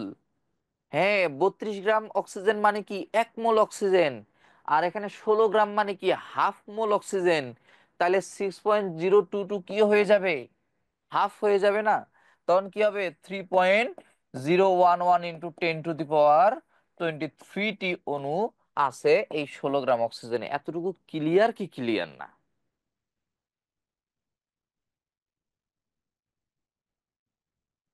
এ কও এতটুকু ক্লিয়ার কি না? তাহলে আরো আরো দুই একটা দেই, দিয়ে এটা ক্লিয়ার করে নেই তোমাদের। আরো দুই একটা দেই নাকি, দিয়ে তোমাদেরকে হচ্ছে ক্লিয়ার করে নিয়ে আছে। যাই হোক, দেখো, এটা 16 গ্রাম অক্সিজেন। তাহলে আমাকে বলো তো, তোমরা 11 গ্রাম কার্বন ডাই অক্সাইডে তাহলে হচ্ছে কি পরিমাণ অণু থাকবে, এটা কো দেখি। 11 গ্রাম কার্বন ডাই অক্সাইডে কি পরিমাণ অণু থাকবে? 1/4। এই তো সুন্দর, এই যে যাক, মাশাল্লাহ মাশাল্লাহ। তাহলে হাম আপকো, মানে আমি তোমাদেরকে বুঝাইতে পেরেছি, মানে আমি হিন্দি খুব ভালো পারি ভাই। হ্যাঁ, দেখো, হ্যাঁ তাইলে আমি মানে 1/4, কারণ কি, কারণ হচ্ছে 44 গ্রামই হচ্ছে 1 মোল, আর 11 গ্রাম হচ্ছে 4 ভাগ, মানে 1 মোলের 4 ভাগের 1 ভাগ হচ্ছে তোমার হচ্ছে কি 11 গ্রাম। তাহলে হচ্ছে এটাকে 4 ভাগ করতে হইব। কোনটাকে 4 ভাগ করবো আমরা? এই যে তোমার হচ্ছে 6.022 গুণন 10⁻23 কে আমরা 4 ভাগে ভাগ করব। তো 4 ভাগে ভাগ করো, ডেরিয়ার ঘরের নামটা পড়ো, 1.5 ইন্টু সামথিং হবে আর কি 10⁻23, এটা হবে অ্যান্সার। ক্লিয়ার কি ক্লিয়ার না? ক্লিয়ার? হ্যাঁ, 1.5 × 10⁻। আচ্ছা, ছোট আর একটা দেই, এটাই শেষ। হ্যাঁ, আমার অত লাভ লস কিছু নাই ভাই। সেটা হচ্ছে 72 গ্রাম পানিতে কি পরিমাণ অণু আছে কও? 72 গ্রাম পানিতে কি পরিমাণ অণু আছে?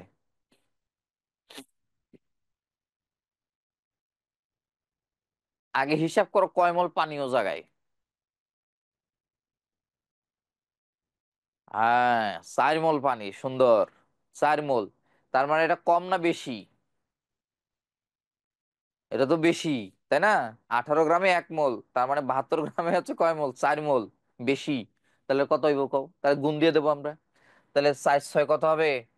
24.0 সামথিং হইলো ইন্টু 10⁻23। বিষয়টা কি ক্লিয়ার কি ক্লিয়ার না? ওকে। হাম আপকো বুঝান, আর কি জানি বলো এটা, যাই হোক ওইটাই। যাই হোক, আমরা তাহলে একটু বইয়ের দিকে আসি। তাহলে বইয়ের দিকে আমাদের মোটামুটি যে সূত্রগুলো আছে সেই সূত্রগুলো মোটামুটি আমাদের ক্লিয়ার। আমরা আরেকটা সূত্র একটু দেখি, সেই সূত্রটা তোমাদের হচ্ছে চেনা পরিচিত মনে হচ্ছে কিনা একটু দেখি। হ্যাঁ, পিভি ইকুয়াল টু এন আর টি, এই সমীকরণটা কি চেনো তোমাদের? মানে তোমরা কি চেনো, পরিচিত আছে? হ্যাঁ, আদর্শ গ্যাস, সুন্দর। তো এই যে আদর্শ গ্যাস, হ্যাঁ আদর্শ গ্যাস সমীকরণ, এই যে আরটাকে কি বলি আমরা বলো তো আদর্শ গ্যাসের? এই আরটাকে আমরা কি বলি, এটা হোয়াট, এটা কি? মোলার গ্যাস দ্রবক, হ্যাঁ গ্যাস কনস্ট্যান্ট, ঠিক আছে, গ্যাস সমীকরণ। আচ্ছা যাই হোক, তো এই যে আর, আর এর তাৎপর্য কি কও তো? এই যে মোলার গ্যাস দ্রবক আর, এই আর এর তাৎপর্য কি কও দেখিনি?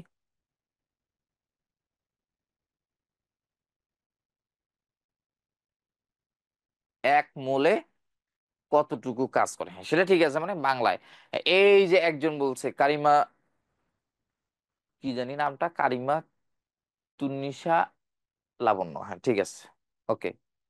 হ্যাঁ, এই যে অনেকে, শোনো, যখন অফলাইনে ক্লাস নিই না, অফলাইনে ক্লাস নিলে হচ্ছে পোলাপানি কয় কি, যে মোলার গ্যাস ধ্রুবক আরের তাৎপর্য কি, সরাসরি বলে যে স্যার মোলার গ্যাস ধ্রুবক আরের তাৎপর্য অপরিসীম। মানে ওই যে ইয়াতে লিখছে, তোমার কি জানি বলে, আরে সৃজনশীল প্রশ্নে লিখছে না, যে তোমাদেরকে সৃজনশীল প্রশ্ন দেওয়া হয় না, যে মোলার গ্যাস ধ্রুবক আরের তাৎপর্য কি, সিকিউ। হ্যাঁ, তো এই মোলার গ্যাস ধ্রুবক আরের তাৎপর্য কি, তো মোলার গ্যাস ধ্রুবক আরের তাৎপর্য হচ্ছে অপরিসীম। ঠিক আছে, তারপরে আবার হচ্ছে 2 4টা লাইন লেখে, লেখার পর তারপর আবার কি করে, আবার হচ্ছে তোমার হচ্ছে লেখো, অতএব বলা যায় যে, অতএব বলা যায় যে মোলার গ্যাস ধ্রুবক আরের তাৎপর্য অপরিসীম। বুঝছো? তো বিষয়টা হচ্ছে এই, মানে পোলাপাইন এডিও কয় কোনো সমস্যা নাই। এইটা দিয়ে হচ্ছে আমরা আসলে কি বের করতে পারি, মাত্রা বের করতে পারি, হ্যাঁ একক বের করতে পারি, এটাকে আমরা ভৌত একক বলতে পারি। হ্যাঁ, ভৌত একক। তো এই ভৌত এককটা হচ্ছে কি জিনিস, মানে ভৌত একক কি, জুল পার মোল পার কেলভিন। ঠিক আছে, জুল পার মোল পার কেলভিন, এইটাই হচ্ছে তোমার হচ্ছে মোলার গ্যাস দ্রবক আর এর তাৎপর্য, বা ভৌত একক, বা একক। বিষয়টা কি ক্লিয়ার? এখন তোমাদেরকে প্রশ্ন দিচ্ছে যে মোলার গ্যাস ধ্রুবক আর এর তাৎপর্য কি। হ্যাঁ, তো মোলার গ্যাস ধ্রুবক আর এর তাৎপর্য আবার তোমরা হচ্ছে খুঁজো না যে তাৎপর্য কি অপরিসীম।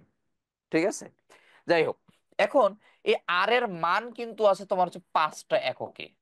এটা খুবই ইম্পর্টেন্ট, এই 5টা এককে প্রায় 4টে এককের মান আসছিল মেডিকেল এডমিশন টেস্টে, মানে খুবই ইম্পর্টেন্ট, খুবই ইম্পর্টেন্ট। আমরা একবারে বইয়ের হচ্ছে তোমার হচ্ছে 30 পেজে চলে যাও, আমাদের এই 30 পেজে মোটামুটি যা আছে আমাদের এগুলো সবগুলো হচ্ছে আমাদের হচ্ছে পড়া শেষ। ঠিক আছে, আমরা একটু 30 পেজে চলে যাব।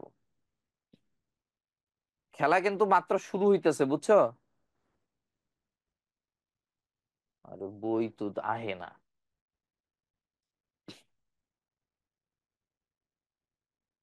এগুলা শেষ, এগুলো সব চার্লসের সূত্র, চাপের সূত্র, এগুলো সব শেষ। আইসোটোপ, আইসোবার, আইসোটোন, বয়েল চার্লসের সমন্বয় সূত্র, এই যে আরে রাখো, এই যে দেখো, আমরা এই যে এখানে কত পেজ, এই যে 30 পেজ, এই যে এখানে দেখো, এই যে 30 পেজ, এটা হচ্ছে ইম্পর্টেন্ট আমাদের জন্য। ঠিক আছে, দেখো, লিটার অ্যাটমসফিয়ার এককে কত মান, এসআই একক বা জুল এককে মান কত, সিজিএস বা আর্ক একক, ক্যালোরি একক, ফুড ইঞ্জিনিয়ারিং একক। এবং এটা তোমার হচ্ছে আরেকটু সাইডে সুডিও একটু দেখা লাগে, সেটা হচ্ছে কি, যে ক্যালোরি এককে মানে কি করি আমরা, ক্যালোরি একক দিয়ে হচ্ছে আমরা কি করি, সেটা হচ্ছে দেখো খাদ্য বস্তুর ফুড ভ্যালু গণনায়। আর ফুড পি, এফপি ইঞ্জিনিয়ারিং একক, সেটা হচ্ছে কি ফুড পাউন্ড পদ্ধতিতে যান্ত্রিক চাপ পরিমাপে এই এককটা ইউজ করা হয়। মানগুলো হচ্ছে আমাদের হচ্ছে মুখস্থ করতে হবে। তোমরা একটু মুখস্থ করে ফেলো, দেখি পারো কিনা। পারতেছো কিনা একটু দেখি, একটু পরে তোমাদেরকে জিজ্ঞেস করবো না, কোনো সমস্যা নাই। যে এই যে 0.082, 8.314, 8.32, আর কাছে 1.97, এটা তোমাদের মুখস্থ আছে, এটা মুখস্থ করানোর দরকারও নেই আমার। দেখো, বোলসম্যান ধ্রুবক, ওটা বাড়ির কাম, হ্যাঁ। বোলসম্যান ধ্রুবকের দুইটা মান আছে, এই মান দুইটা কিন্তু একটা, এগুলো বিশ্ববিদ্যালয়ে ভর্তি পরীক্ষা খুব আসে। ঠিক আছে, বিশ্ববিদ্যালয়ে যতগুলো, বিশেষ করে কৃষি বিশ্ববিদ্যালয়, গুচ্ছ বিশ্ববিদ্যালয়, এগুলোতে খুব আসে এই প্রশ্নগুলা। ঠিক আছে, তো আমরা আরেকটু সামনের দিকে চলে যাই। সামনের দিকে বলতে আমরা আর্দ্র গ্যাসের চাপ নির্ণয়ের একটা সমীকরণ আছে, এই সমীকরণটা হচ্ছে আমরা একটু পড়বো এখানে।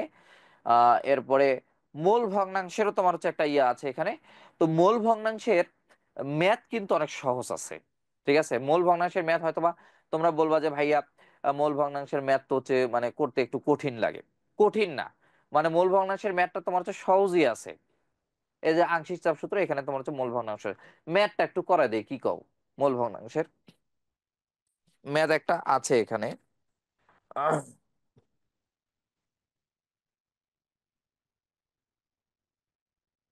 ওই যে, হ্যাঁ, এই যে তোমার হচ্ছে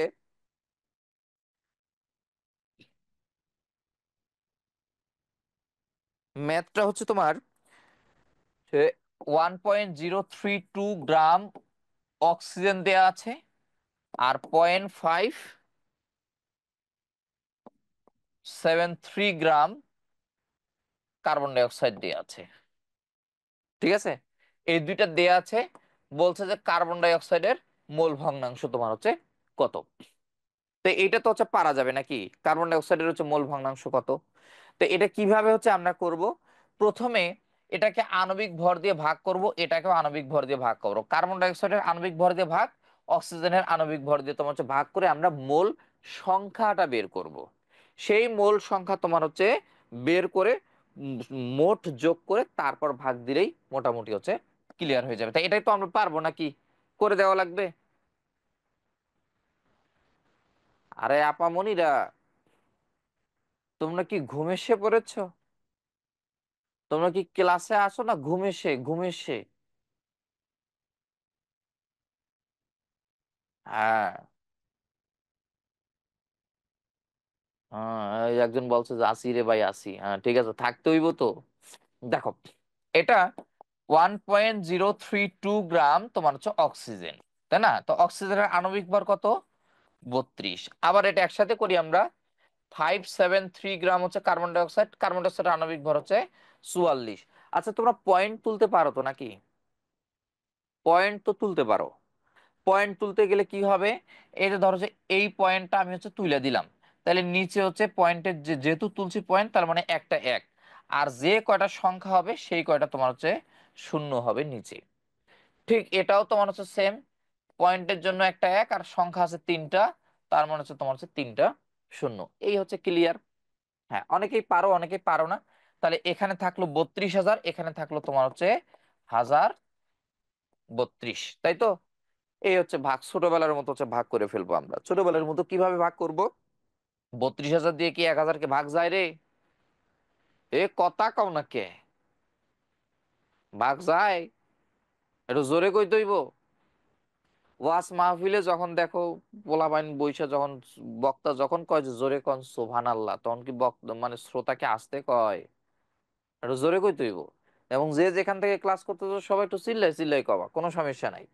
তো ভাগ তো আর যায় না, তখন কি করবো আমরা? পয়েন্ট নিব। তাহলে একটা পয়েন্টের জন্য একটা শূন্য এখানে হইলো হইলো এখানে 10,000 কিন্তু আছে 32,000, এটা দিয়েও তো যায় না। তখন আমরা কি করব? তখন সুন্দর মতো একটা হচ্ছে ইয়া নেব, শূন্য নেব। তাহলে এইবার হইলো তোমার হচ্ছে 1,00,000 আর এখানে হচ্ছে 32,000। আমরা জানি যে 3 × 3 = 99 হয়, ঠিক আছে। তার মানে হচ্ছে 3 নিলে মোটামুটি 99-এর কাছে যাবে। এখানে পয়েন্টের পর ওই 03 পর্যন্তই নেওয়া, আর ওইদিকে করার দরকার নাই। এতটুকু ক্লিয়ার? এতটুকু ক্লিয়ার? ও গতকালকে একটা ভিডিও দেখতেছিলাম, বুঝছো, যে অঙ্ক কইরে দেওয়ার পর স্যারে জিগাইতেছে, অঙ্ক করে দেওয়ার পর স্যারে জিগাইতেছে যে তোমরা কি বুঝছো কিনা, ঠিক আছে। তো এখন সবাই ভয়ে তো কইতেছে হ্যাঁ বুঝছি বুঝছি, কিন্তু একজন হাত তুলছে, হাত তুলে বলতেছে যে স্যার আমি ওই জায়গাটাই বুঝি না, ওই যে এক্সটা আইলো কিভাবে, তোমরা দেখছো না? হ্যাঁ, যে এক্সটা আইলো কিভাবে। তে এখন স্যারের তো মাথা নষ্ট হয়ে গেছে গা, যে এই এক্স আসলো মানে এক্স তো এই জায়গা থেকে আসলো, এই জায়গায় যে প্লাস মাইনাস করে এইটা হচ্ছে বাইর হইছে। হ্যাঁ। তা আরেকজন হচ্ছে বলতেছে স্যার আমি তো কিছুই বুঝি নাই, ঠিক আছে। তা তুই কি বুঝোস নাই? কোন কোন কখন থেকে কোন জায়গা থেকে বুঝোস নাই? কয় আমি তো সেমিস্টারের প্রথম থেকে আমি বুঝি নাই। মানে তোমরা কি বুঝতেছো তো নাকি? তাহলে এখানে আমাদের হচ্ছে 0.03 হচ্ছে বের হইলো। এবার আসি আমরা এখান থেকে হচ্ছে অঙ্কটা করে নেই। এটা তোমার হচ্ছে আছে কত? 44,000, উপরে আছে কত? 573। তো এই যে 573-কে তো আর 44,000 দিয়ে আমরা ভাগ দিতে পারতেছি না, এই জন্য কি নিলাম? পয়েন্ট নিলাম। শূন্য আসলো, এখানে আছে 44,000, ওখানে আছে 5,730। তা 5,730-কে তো 44,000 দিয়ে ভাগ যায় না, তখন আমরা কি করবো? একটা জিরো নিব। এই যে জিরো নিলাম, এখানে হইলো 44,000, এখানে হইলো 57,000। তাইলে তোমার হচ্ছে কত দিয়ে ভাগ যায়? 1 দিয়ে ভাগ যায়, ঠিক আছে, এই যে 1। তাহলে এখানে কত বের হইলো? 0.01, আর এখানে বের হয়েছে 0.03। তাহলে হচ্ছে আমাদের হচ্ছে মোটামুটি মোল সংখ্যাটা বের হইলো। তো এখন মোল সংখ্যা যে বের হইলো তোমার হচ্ছে কত? 0.03, 0.01 সমান সমান হচ্ছে 0.04। তো এটা হইলো এটা মোট মোল সংখ্যা। তাইলে মোট মোল সংখ্যা হচ্ছে কত? 0.04। আর বের করতে বলছে কার হচ্ছে তোমার মোল ভগ্নাংশ কার বের করতে বলছে? কার্বন ডাই অক্সাইডের। যদি কার্বন ডাই অক্সাইডের মোল ভগ্নাংশ যদি আমরা বের করতে চাই, তাহলে হচ্ছে কি করব? কি করব বলো? কার্বন ডাই অক্সাইডের কত আছে? মোল সংখ্যা কত? 0.1 ভাগ মোট মোল সংখ্যা হচ্ছে 0.4। এই হচ্ছে হয়ে গেল, এটা ক্যালকুলেশন করলে হয়ে যাবে ইনশাল্লাহ।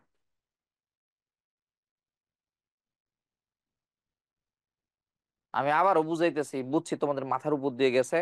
আমি আবারও বুঝাইতেছি অনেকে। পরমা আপা, সরি প্রমা আপা, এ প্রমা আপা দেখো, এইখানে গুণ করলাম কেন? আমি তো পয়েন্ট তুলে দিছি, এখানে তো আর পয়েন্ট নাই। এখানে আছে পয়েন্ট তুলে দেওয়ার জন্য আমাকে 1,000 গুণ দিতে হয়েছে, কারণ পয়েন্টের জন্য একটা এক আর তিনটা শূন্য, এই যে তিনটা শূন্য, ঠিক আছে, এই জন্য 1,000 গুণ হয়েছে এখানে নিচে। উপরের পয়েন্ট তুলতে গেলে নিচে গুণ দিতে হয়, ঠিক আছে। তো এখানেও তো সেম, এখানে পয়েন্টটা তুলছি, ওখানে থাকলো কি 573। আর এই যে তোমার হচ্ছে তিনটা সংখ্যার জন্য এই যে একটা এক আর হচ্ছে তিনটা শূন্য, এটা এই জন্য গুণ দিছি, ঠিক আছে। পুরোমা আপা বুঝছেন? একটু কমেন্ট করেন। তাহলে এই যে এটা গুণ দিছি, তা গুণ দিলে উপরে থাকলো 573, আর নিচে এই যে 44 × 1,000, তার মানে 44,000। তাহলে এটাকে এখন আমাকে ভাগ করতে হবে না? এই যে এখানে আছে 32 × 1,000 মানে 32,000, আর এখানে আছে 1,000, তো এটা ভাগ করতে হইব না আপা? প্রমা আপা, একটু কন। জি। তাহলে এই হচ্ছে আমাদের হচ্ছে মোল ভগ্নাংশের, হ্যাঁ এই হচ্ছে মোল ভগ্নাংশের ম্যাথ। এগুলো যদিও তোমার হচ্ছে একটু হয়তো বা প্রথমে বুঝতে একটু সমস্যা হবে, কিন্তু পরে যখন তোমরা করবে না তখন ওই 30-40 সেকেন্ডে তোমরা হচ্ছে করতে পারবা। এটা যে নিয়ে এটা নিয়ে রাজনীতি করার হচ্ছে তোমাদের হচ্ছে কিছু নাই। হ্যাঁ, তাহলে এখানে এই জিনিসটাই আছে, মোল ভগ্নাংশের হচ্ছে অঙ্ক। এরপরে হচ্ছে আমরা যদি আসি, আমরা আসবো এই যে চাপের আর্দ্র গ্যাসের হচ্ছে চাপ নির্ণয়, P dry equal to P ATM minus F, এটা একটা আছে। এরপর আমরা চলে যাব ওই যে তোমার গ্যাসের গতিতত্ত্ব। গ্যাসের গতিতত্ত্ব জিনিসটা পড়ার আগে তোমরা একটু কও তো গ্যাসের গতিতত্ত্বের বাপকে। তার আগে তোমার হচ্ছে ব্যাপন আছে, অনুব্যাপন আছে। আমরা হচ্ছে ব্যাপন অনুব্যাপন, গ্রামের গ্যাস ব্যাপন সূত্র, এটা একটু হচ্ছে আমরা একটু পড়ে ফেলি, হ্যাঁ। শোনো, আচ্ছা, গ্যাসের গতিতত্ত্বের আগে আমরা একটু ব্যাপন এবং অনুব্যাপন সম্পর্কে আমরা একটু জানি। ব্যাপন মানে তো আমরা জানি, ঠিক আছে। আমি কিন্তু ফেসবুকে নাই রে, অনেকে বলতেছে ফেসবুকের কমেন্ট গুলো হচ্ছে একটু পড়েন। আমি তো আসলে ফেসবুকে নাই, মানে আমি জুমে আছি তো, এজন্য ফেসবুকের কমেন্ট আসলে আমি পড়তে পারতেছি না। I am sorry. দেখো, গ্রামের ব্যাপন সূত্র, ব্যাপন এবং হচ্ছে অনুব্যাপন, হ্যাঁ। তো এই ব্যাপন কাকে বলে? ব্যাপন জিনিসটা আমরা জানি যে উচ্চ ঘনত্বের স্থান থেকে নিম্ন ঘনত্বের স্থানে অণুসমূহ তোমার হচ্ছে কি হয়, স্বতঃস্ফূর্ত হয় দেখো, এই জিনিসটা কিন্তু আমরা কিন্তু পারি, কিন্তু এখান থেকে আরেকটা কিন্তু সংজ্ঞা দেয়া যায়। সেই সংজ্ঞাটা কি জানো? সেই সংজ্ঞাটা হইতেছে, সেই সংজ্ঞাটা হইতেছে মানে একটা প্রভাব আছে, সেই প্রভাবটার নাম হচ্ছে জুল থমসন প্রভাব। ঠিক আছে? কি প্রভাব এটার নাম? জুল থমসন প্রভাব। মানে জিনিসটা কি আগে বোঝো। জুল থমসন প্রভাব হইতেছে যে উচ্চ ঘনত্বের স্থান থেকে নিম্ন ঘনত্বের স্থানে যদি তোমরা হচ্ছে যাও, তাহলে টেম্পারেচার কমবে। কি কমবে? টেম্পারেচার কমবে। তোমরা হিসাব করো, একটা নর্মাল হিসাব করো যে ধরো যে আমি এই যে একটা রুমের মধ্যে আছি। তো এই যে, এই যে আমি যে রুমের মধ্যে যে আছি, তো এখন এখানে সব দরজা জানলা যা আছে সবকিছু বন্ধ করে দিয়ে আমি ঘাপটি মেরে বসে আছি, কোনো ফ্যান চলতেছে না, কোনো কিছু চলতেছে না। এখানে আমরা আরো দরজা, তো আমরা যারা এখানে ক্লাস করতেছি সবাই আমরা এখানে আছি। এখন এইখানে থাকার পরে এর ঘনত্বটা মানে বেশি না কম? অবশ্যই বেশি এখানে ঘনত্বটা, তাই না? কারণ অনেকজন আছি, গরম লাগতেছে, কি যে গরম।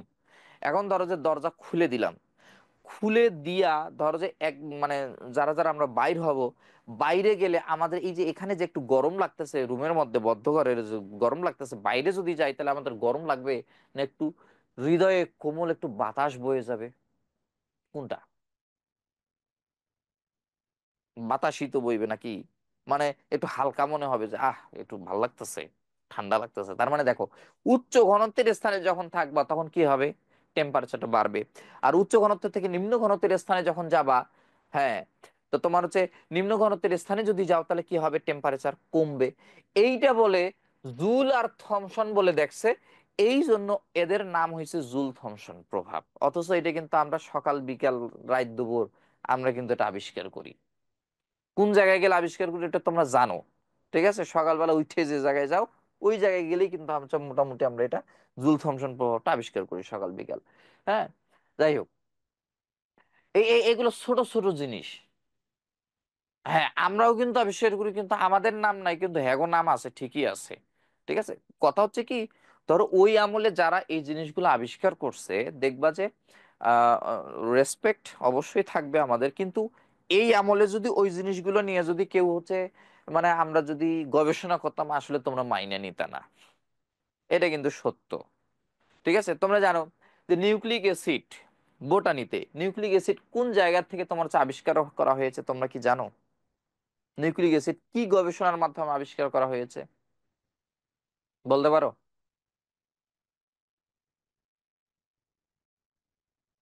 না। আচ্ছা, তোমরা বলতে পারছো না, শোনো। ওই যে, হ্যাঁ, এই যে রাবিয়া রাবিয়া আক্তার বলছো, হ্যাঁ, পুঁজ আছে না, পুঁজ? হ্যাঁ, সেই পুঁজ মানে মানুষের ঘা হইলে যে পুঁজ বাইর হয়, এই এডি দিয়া, এডি গবেষণা করে তোমার হচ্ছে নিউক্লিক অ্যাসিড আবিষ্কার করা হয়েছে। আবার তোমরা হচ্ছে মিওসিস কোষ বিভাজন যাও, মিওসিস কোষ বিভাজন হচ্ছে কোন জায়গা থেকে আবিষ্কার করা হয়েছে জানো? মিওসিস কোষ বিভাজন আবিষ্কার করা হয়েছে তোমার হচ্ছে কেসো কেসো কেসো কৃমি, কৃমি, সরি, কেসো তো না, কৃমি। এই কৃমি গবেষণার মাধ্যমে তোমার হচ্ছে আবিষ্কার করা হয়েছে। আচ্ছা, হিসাব করো, আমি ডাক্তার রিজভী ফিরোজ, আমি যদি আজকে এডি নিয়ে যদি গবেষণা করি, আর এডি যদি তোমাদেরকে বলি যে আমি এই একটা গবেষণা করছি, তোমরা তো আমার গাল দিবে হিরো আলমের মতো। এই জন্যই, যাই হোক, আর কিছু কইলাম না। তাই এই যে ব্যাপন এবং জুল থমসন যে প্রভাব, সেই প্রভাবটা তোমরা বুঝতে পারছো তো নাকি? এই বিষয়টা কি ক্লিয়ার, কি ক্লিয়ার না বলো? হ্যাঁ, ঠিক আছে। তাহলে এরপরে আমরা আসি নিঃসরণ বা অনুব্যাপন জিনিসটা কি। এটাও তোমার হচ্ছে ওই যে পাত্রের সরু ছিদ্র পথ দিয়ে যেটা তোমার হচ্ছে বের একমুখী সজোরে বের হওয়া, হ্যাঁ। তো এটা তোমার হচ্ছে নিঃসরণ বা অনুবেপন হচ্ছে আমরা বলি। এগুলো হচ্ছে সহজ জিনিস, হ্যাঁ। বেপন অনুবেপনের মধ্যে তোমার হচ্ছে পার্থক্যটা হচ্ছে পড়ে ফেলবা কিন্তু, এটা লাগবে, এটা হচ্ছে ইম্পর্টেন্ট। এই যে দেখো গ্রামের গ্যাস ব্যাপন সূত্র, এই যে আগেই বলেছি ব্যাপন সূত্র মানে কি, বর্গমূলের ব্যস্তানুপাতিক সূত্র। বয়লের সূত্র ছিল শুধু ব্যস্তানুপাতিক, ব্যাপন সূত্র তোমার হচ্ছে বর্গমূলের ব্যস্তানুপাতিক।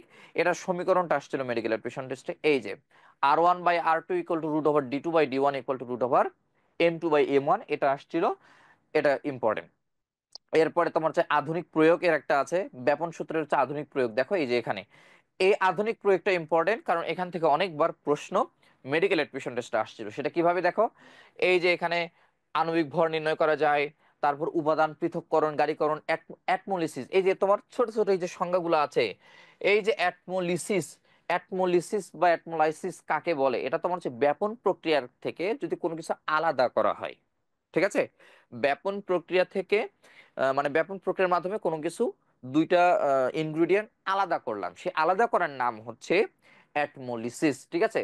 যেমন এই যে তোমার ইউরেনিয়াম হেক্সাফ্লোরাইড দিয়ে আমরা ধর যে ইউরেনিয়ামটাকে তোমার হচ্ছে ভেঙে ফেলছি, ইউরেনিয়াম 238 থেকে 35 হচ্ছে আমরা আবিষ্কার করেছি, আইসোটোপকে পৃথক করেছি হেক্সাফ্লোরাইড দিয়ে, এবং এটাই তোমার হচ্ছে পারমাণবিক বোমা তৈরি করতে পারে, যা তোমার ওই যে হিরোশিমার উপর যে যুক্তরাষ্ট্র যে হচ্ছে মারছে, ঠিক আছে, সেই হিরোশিমার উপর যে তোমার যুক্তরাষ্ট্র যে মারছে, সেটা তোমার হচ্ছে ইউরেনিয়াম কি ছিল, 235।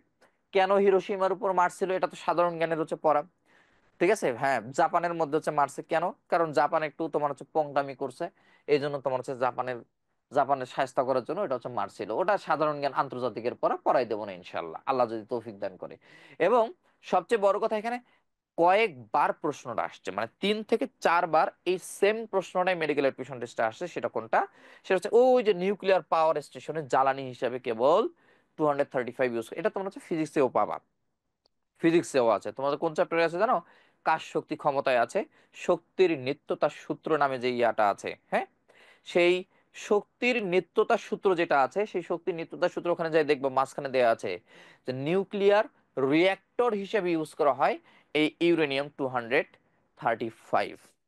আচ্ছা কও, এই যে এতক্ষণ ধরে যে ক্লাস নিতেছি, একজন এখন আইসে বলতেছে ভাইয়া আপনার নাম কি, এতক্ষণ ধরে পড়াইতেছি, এতক্ষণ পরে আমার নাম কওয়া লাগবো, এ আরেক হাস্যকর, এটা আরেক লুল। যাই হোক, দেখো আমরা আর একটু সামনের দিকে আগাই, সামনের দিকে যদি আগাই কি পাবো আমরা, এইবার পাবো তোমার হচ্ছে গ্যাসের আণবিক গতিতত্ত্ব, সরি, হ্যাঁ গ্যাসের গতিতত্ত্ব। তোমরা আমাকে একটু কমেন্ট একটু জানাও তো, গ্যাসের গতিতত্ত্বের সার্বজনীন বাপকে, মানে সার্বজনীন পিতাকে, জাতির পিতাকে, গতিতত্ত্বের জাতির পিতাকে,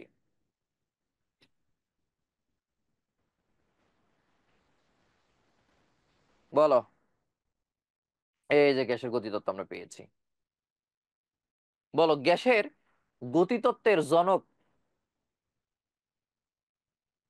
ওই যে আমার নামও লিখতেছে, হ্যাঁ লেখো লেখো লেখো, তোমরা আমার নামও লেখো ভাই, আমার নামটাও লিখতে হইব তো, আমি কি কম আবিষ্কার করেছি? হ্যাঁ, তোমরা অনেকেই বলছো যে তোমরা ক্লসিয়াস বলতেছো, অনেকেই ক্লসিয়াস বলতেছো, আবার আইনস্টাইন নাম বলতেছো, ডাক্তার রিজভি ফিরোজ এটাও আসছে, বাহ মাশাল্লাহ, এই নাম শুনলেই ভাল লাগে খেলে আমার। ম্যাক্সওয়েল আসছে, সুন্দর, হ্যাঁ তো বলতে থাকো। বার্নলি আসছে, বোলসম্যান আসছে। আচ্ছা যাই হোক, শোনো ভাই, এই গ্যাসের গতিতত্ত্বের পিতা হচ্ছে বিজ্ঞানী বার্নলি, ঠিক আছে। গ্যাসের গতিতত্ত্ব, আণবিক গতিতত্ত্বের পিতা হচ্ছে কে, বার্নলি। তবে একটা জিনিস মানে বিষয়টা তোমাদের হচ্ছে মনে রাখতে হইবে, মনে রাখতে হইবে বলতে এই যে গ্যাসের আণবিক যে গতিতত্ত্বের স্বীকার্য আছে, এটা সব হাস্যকর এবং লুল। কি বললাম, একটু আওয়াজ দাও, কি বললাম? হুম, এডি সব হাস্যকর এবং লুল। কেন লুল? হ্যাঁ কেন লুল, কারণ এখানে কিচ্ছু নাই, মানে এই হিসাব মতে এরা যা যা কইছে, এদের হিসাব মতে গ্যাসের কিছু নাই। দেখো কি কি কইছে এরা, কিছু নাই। গ্যাসের গঠনে দেখো ক্ষুদ্র ক্ষুদ্র কণার সমন্বয়ে গঠিত, ঠিক আছে, সেসব কণিকা খুব দ্রুত গতিতে সরল সব দিকে ছোটাছুটি করবে, মানে হ্যার কোনো দিক নাই, সব দিক। গ্যাস অনুষবের আয়তন, হ্যার কোনো আয়তন নাই, নাই মানে শেষ, খালি, খালি পড়ে আছে। আকর্ষণ বিকর্ষণ, হ্যাদের কোনো আকর্ষণ নাই, কোনো বিকর্ষণ মানে এ আছে বাংলা সিনেমার বাপ্পারাস, মানে আর নাই, আর সবসময় নাইতে থাকে। ঠিক আছে, তো ধরো যে তোমার এই যে আকর্ষণ নাই, বিকর্ষণ নাই, চাপ নাই, কিছুই নাই, তার মানে হ্যাঁ কি বাংলা সিনেমার, হ্যাঁ বাংলা সিনেমার সে হচ্ছে বাপ্পারাস, বুঝতে হইবে। হ্যাঁ, হেনা কোথায়, হেনা সে, ঠিক আছে। তো যাই হোক, এখন একটা জিনিস কিন্তু আছে, হ্যাঁ একটা জিনিস কিন্তু হেরা আছে, সেটা হচ্ছে কি, সেটা হচ্ছে সংঘর্ষ। সেটা কি? হ্যাঁ সংঘর্ষ আছে। এই সংঘর্ষ দিয়ে আমরা তিনটে জিনিস তোমার হচ্ছে ব্যাখ্যা করতে পারবো। সেই জিনিস তিনটা হচ্ছে আমরা একটু দেখে নেই। ঠিক আছে, সংঘর্ষ দিয়ে তিনটা জিনিস। নাম্বার ওয়ান হচ্ছে গড় মুক্ত পথ। নাম্বার 2, গড় মুক্ত পথের পর সম্ভাব্যতম বেগ। নাম্বার 3 তোমার হচ্ছে ব্রাউনীয় গতি। তাহলে দেখো, এই তিনটা জিনিস আমরা হচ্ছে ব্যাখ্যা করতে পারবো। ঠিক আছে, হ্যাঁ চাপ আছে, চাপ আছে অল্প একটু, ঠিক আছে। তাহলে দেখো, গড় মুক্ত পথ, সম্ভাব্যতম বেগ, আর একটা হচ্ছে তোমার হচ্ছে ব্রাউনীয় গতি। হ্যাঁ জাহাজে জাহাজে সংঘর্ষ, হ্যাঁ জাহাজে জাহাজে সংঘর্ষ, এই যে সংঘর্ষ আছে, এই সংঘর্ষ দিয়ে হচ্ছে আমরা কি করব, তিনটা জিনিস হচ্ছে ব্যাখ্যা করব। তার আগে তোমরা তো সবাই তো বাংলা সিনেমা আল্লাহর রহমত তো দেখছো, কোনো সমস্যা নাই। হুম, তা তোমরা মানে জিনিসটা আগে বলি, হ্যাঁ বাংলা সিনেমা দেখছো, ঠিক আছে। আগের যুগের সিনেমা যখন আমরা ছোট ছিলাম তখন হচ্ছে আমরা কি সিনেমা দেখতাম, যে তোমার হচ্ছে ওই যে নায়ক নায়িকা তোমার হচ্ছে কলেজে যাইতো, কলেজে যায় কি করতো, কলেজে যায় ধর যে তোমার ওই যে বই নিয়ে এমনি এমনি তোমার হচ্ছে বাইর হইতো। হ্যাঁ বাইরে হয়ে কি করতো, হেরা হচ্ছে ধাক্কা খাইতো, ধাক্কা খেয়ে বইগুলো একটু পড়ে যাইতো। বইগুলো পড়ে যাওয়ার পর হচ্ছে, হ্যাঁ বইগুলো পড়ে যাওয়ার পর হচ্ছে কি হইতো, বইগুলো পড়ে যাওয়ার পর হেরা মানে চোখে চোখাচোখি করতো, চোখাচোখি করে তৎক্ষণাৎ চলে যেত তোমার হচ্ছে কক্সবাজারের সমুদ্র সৈকতে, যাইতো না, মানে একদম তৎক্ষণাৎ। হ্যাঁ তারপর হচ্ছে গান শুরু হয়ে গেল, একবারে ক্লিয়ার, ঠিক আছে। তো এই যে ঘটনাটা একটু রিলেট করো, রিলেট করো ঘটনাটা। ধরো যে তোমার হচ্ছে এই একটা অণু, আর এই একটা অণু, ধরো যে এই একটা এখানে অণু আছে, এই ধরো যে অণু আছে, হ্যাঁ ধরো এগুলা আছে। তো এই যে অণুগুলা যে আছে, হ্যাঁ বাংলা সিনেমায় স্পিড বেশি। হ্যাঁ দেখো, হ্যাঁ হাতের মাপ নেয়, নিয়ে বলে যে আপনি যাই হোক হতে চলেছেন। তা তোমার হচ্ছে এই যে দেখো, যে জিনিসগুলো দেখো, যে একটা অণুর সাথে আরেকটা অণু ধাক্কা খাবে, আরেকটা অণুর সাথে আরেকটা অণু সে আবার যায় ধাক্কা খাবে, এমনি ধাক্কা খালি চলতেই আছে। ঠিক আছে, তো এই যে তোমার যে একটা অণুর সাথে আরেকটা অণু যে তোমার হচ্ছে ধাক্কা খাচ্ছে, এই ধাক্কা খাওয়ার পর ওই যে কক্সবাজার পর্যন্ত যে গেল, যে দূরত্বটা অতিক্রম করলো, সেই দূরত্বটা হচ্ছে গড় মুক্ত পথ। বুঝছেন? ওই দূরত্বটা হচ্ছে কি গড় মুক্ত পথ। আর ওই যে ধাক্কা যে খাইছে, যে বেগটা পাইছে, যে বেগে গেছে গা ওই জায়গায়, ওই বেগটার নাম হচ্ছে সম্ভাব্যতম বেগ। ওই বেগটার নাম কি রে? সম্ভাব্যতম বেগ। ঠিক আছে, আর ওই ধাক্কা যদি আজীবন মানে কাল কিয়ামত পর্যন্ত যদি চলে, তাহলে ওটার নাম হচ্ছে ব্রাউনীয় গতি। বোঝেন নাই মনে হয় বিষয়টা, বিষয়টা বোঝেন নাই। একটু একটু কমেন্ট করেন না আপনারা, বিষয়টা বোঝেন নাই।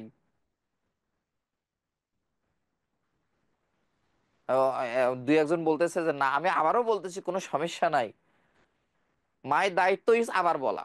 দেখো, গড় মুক্ত পথ মানে কি, গড় মুক্ত পথ হচ্ছে মানে যে একটা অণু একটা অণুর সাথে ধাক্কা খাওয়ার পর যে দূরত্বটা অতিক্রম করবে, দুটি অণু পরস্পর ধাক্কা খাওয়ার পর যে দূরত্ব অতিক্রম করবে, সেই দূরত্বটার নাম হচ্ছে গড় মুক্ত পথ। বিষয়টা ক্লিয়ার? আচ্ছা, এরপরে আসে সম্ভাব্যতম বেগ। দুইটা অণু সংঘর্ষের ফলে, ধাক্কা খাওয়ার ফলে যে বেগ প্রাপ্ত হয়, যে বেগে সে পথ অতিক্রম করে, সেই বেগটার নাম হচ্ছে সম্ভাব্যতম বেগ। বুঝেছেন ভাইয়ে, আপু? ওকে।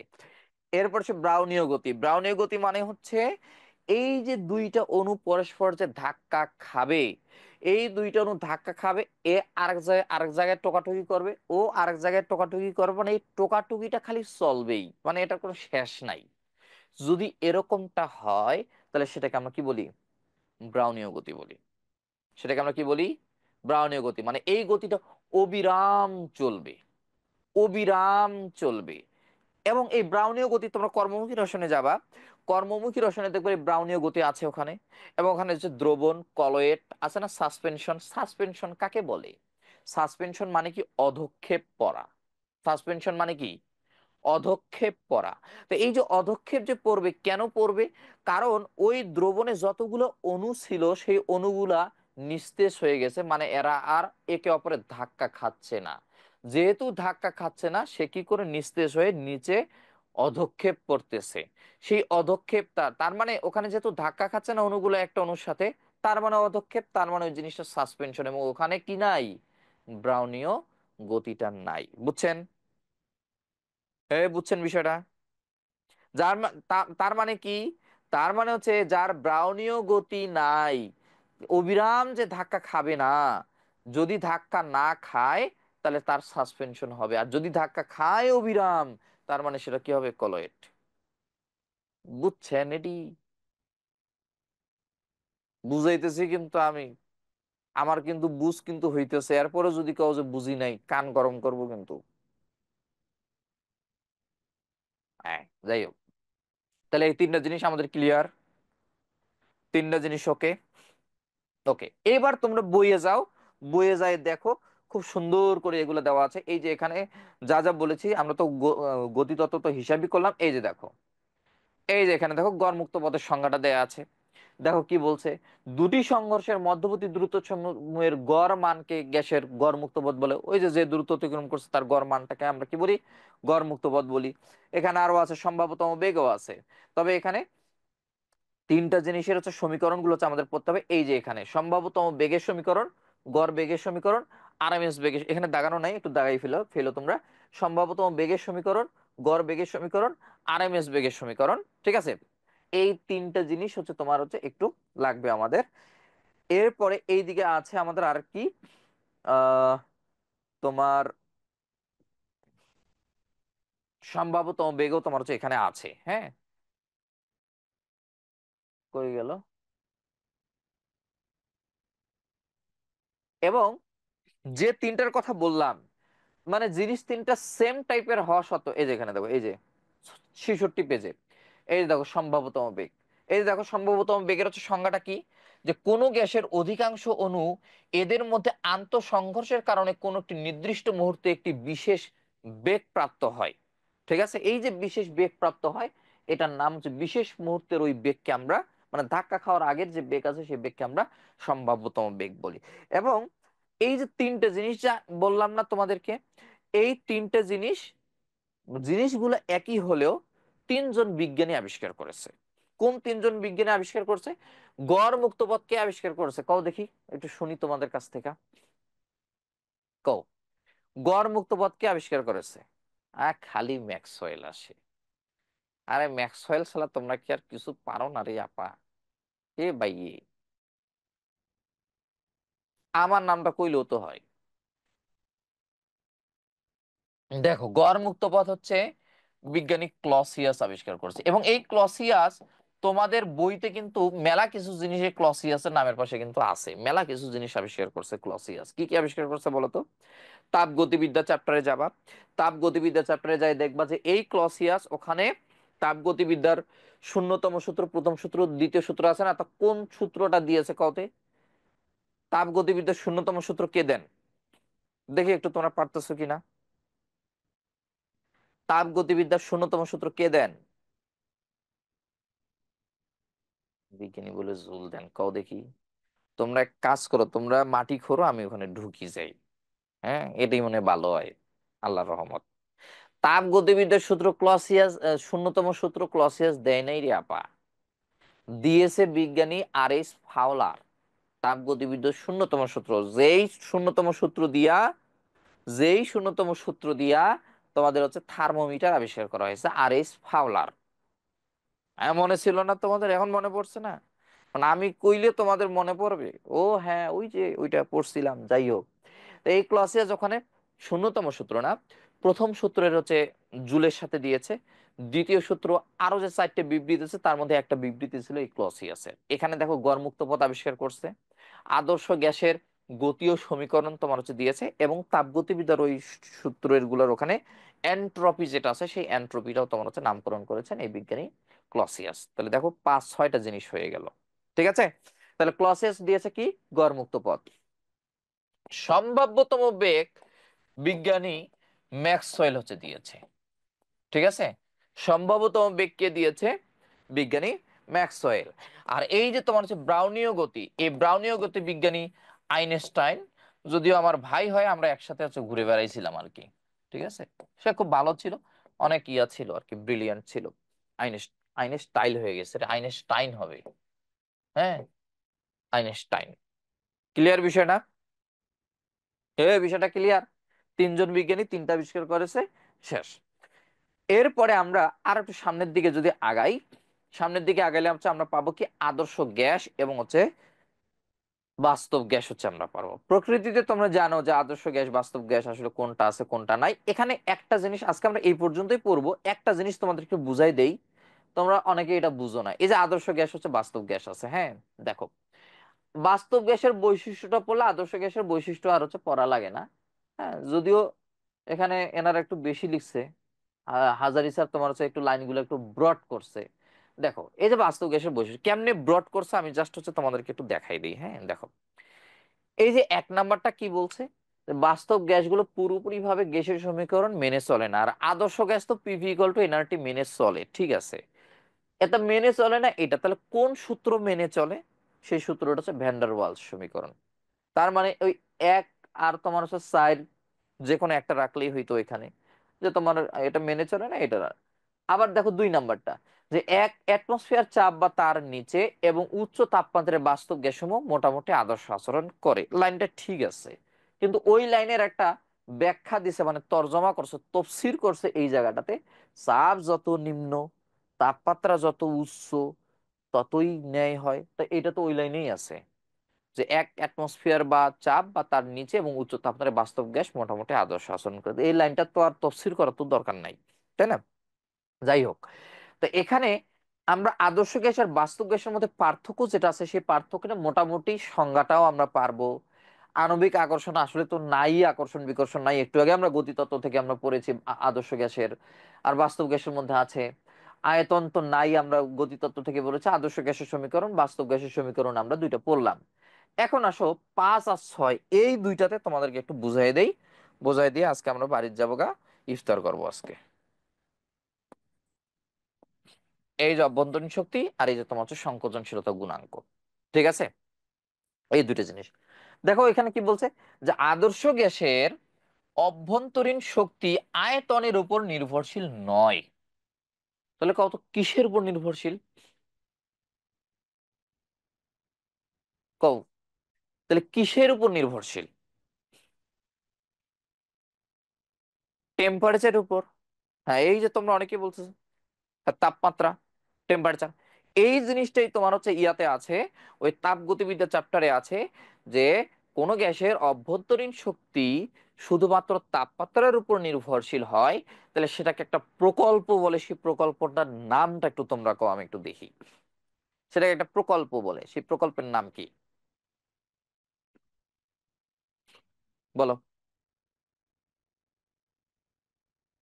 হ্যাঁ, ওই যে দুই একজন বলা শুরু করছো, মেয়ার্স প্রকল্প, মেয়ার্স হাইপোথিসিস, তাই না? হ্যাঁ, মেয়ারের প্রকল্প, মেয়ারস হাইপোথিসিস, সুন্দর। তাহলে মেয়ার প্রকল্প, আদর্শ গ্যাসের অভ্যন্তরীণ শক্তি, এটা তো আমরা জানি। আচ্ছা, এরপরে আসি তোমার হচ্ছে সংকোচনশীলতা গুণাঙ্ক। এই যে জেড, সংকোচনশীলতা গুণাঙ্ক, বেশন গুণাঙ্ক, এগুলো হচ্ছে বলা হয়। তা আচ্ছা বলো তো, এই জিনিসটা দিয়ে আমরা কি করি, মানে এর কাম আসলে কি? এই যে সংকোচনশীলতা গুণাঙ্ক যা আদর্শ গ্যাসের লাগবো, এটা দিয়ে আমার আসলে কি কাম? মানে এটা কেন, মানে এর কাম কি জানো? সংকোচনশীলতা গুণাঙ্ক বলছে যে আদর্শ গ্যাসের বেলায় সংকোচনশীলতা গুণাঙ্কের মান হচ্ছে 1। আমরা একটু দেখি এখানে। এটা হচ্ছে, তোমাদের কি খারাপ লাগতেছে রে? একটু কমেন্ট করো তো, তোমাদের কি খারাপ লাগতেছে?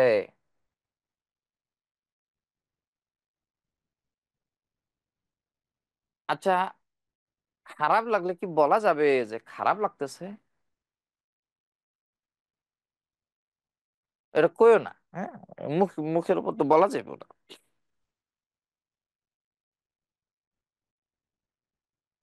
হ্যাঁ, রোজা রোজা। হ্যাঁ, হ্যাঁ, হ্যাঁ, রোজা রোজা রোজা হালকা হয়ে যাবে, হ্যাঁ। অনেকে, শুনুন, ধৈর্য ধরতে হবে। সবচেয়ে বড় কথা হচ্ছে আমাদেরকে, যেহেতু আমরা সেকেন্ড টাইম হচ্ছে আমরা দিব, তার মানে সবচেয়ে বড় খেলাটা তোমরা খেলবে ধৈর্য নিয়ে। ঠিক আছে? সবচেয়ে বড় খেলা তোমাদের হচ্ছে ধৈর্য নিয়ে খেলা। কারণ এইটা, মানে সেকেন্ড টাইম ধরো যে এমন এক সময় আসবে, 2 4 5 মাস পর এমন এক সময় আসবে তোমাদের একটু বোরিং লাগবে, তোমাদের একটু মানে মন, আরে আর কত। কিন্তু এই জায়গাটাতেই মানে তোমাদের মেইন ইয়াটা হচ্ছে ধৈর্য নিয়ে খেলা।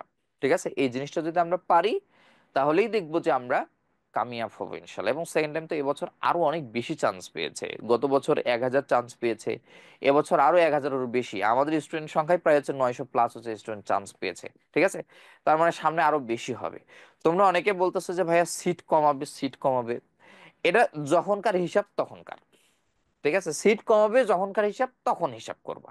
এখন তো ওই হিসাব করার দরকার নাই আমার, যে সিট কমতেছে না বাড়তেছে। ভাই, সিট কমার পরেও, শোনো, সিট কমা, গত বছর তো ছিল তোমার হচ্ছে তোমার 4350 বা 80টা সিট ছিল। তো এই যে 4300 যে সিট ছিল, তখন কি সেকেন্ড টাইমাররা 1000 চান্স পায় নাই? এবার তো আরো বেশি পেয়েছে, সিট বাড়ার কারণে এবার হচ্ছে আরো বেশি পেয়েছে। তো তোমরা ওই 1000-এর মধ্যে থাকলেই তো হবে ইনশাল্লাহ। রিটেন হবে না হুদাই, এদিকে লাভ নাই। শোনো, রিটেন হবে না। একবারে তোমার হচ্ছে কখনো এটা করতে পারবে না যে রিটেন দিবে।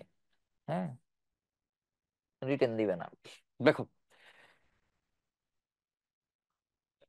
আচ্ছা, এই যে এটা পেষণ গুণাঙ্ক বা সংকোচনশীলতা গুণাঙ্ক জিনিসটা কি, এখানে বলে দিছে যে আদর্শ গ্যাসের বেলায় একটা মিনিমাম একটা রেঞ্জ ধরেছে, সেটা হচ্ছে 1। তাই না? এখন কিছু কিছু গ্যাসকে আমরা যদি চাপ প্রয়োগ করি, তখন তারা হচ্ছে কি হয়, তাদের ক্ষেত্রে হয় কি, মানে সরাসরি এদের হচ্ছে গুণাঙ্কের মানটা, জেটের মানটা হচ্ছে বেড়ে যায়। হ্যাঁ, সরাসরি বেড়ে যায়। একটা হচ্ছে হাইড্রোজেন, আর একটা হচ্ছে তোমার হিলিয়াম। এটা সরাসরি বেড়ে যায়। আর কিছু কিছু গ্যাস আছে যে এরা প্রথমে কমে, তারপরে হচ্ছে তোমার হচ্ছে বাড়ে। হ্যাঁ, তারপরে বাড়ে। যেমন ধরো যে nitrogen, oxygen, carbon die oxide. হ্যাঁ, এই ধরনের গ্যাস। এখন দেখো তো, আসলে এই জিনিসটা মানেই হচ্ছে বিচ্যুতি। এই জিনিসটা মানে কি? এই জিনিসটা মানেই কিন্তু হচ্ছে বিচ্যুতি।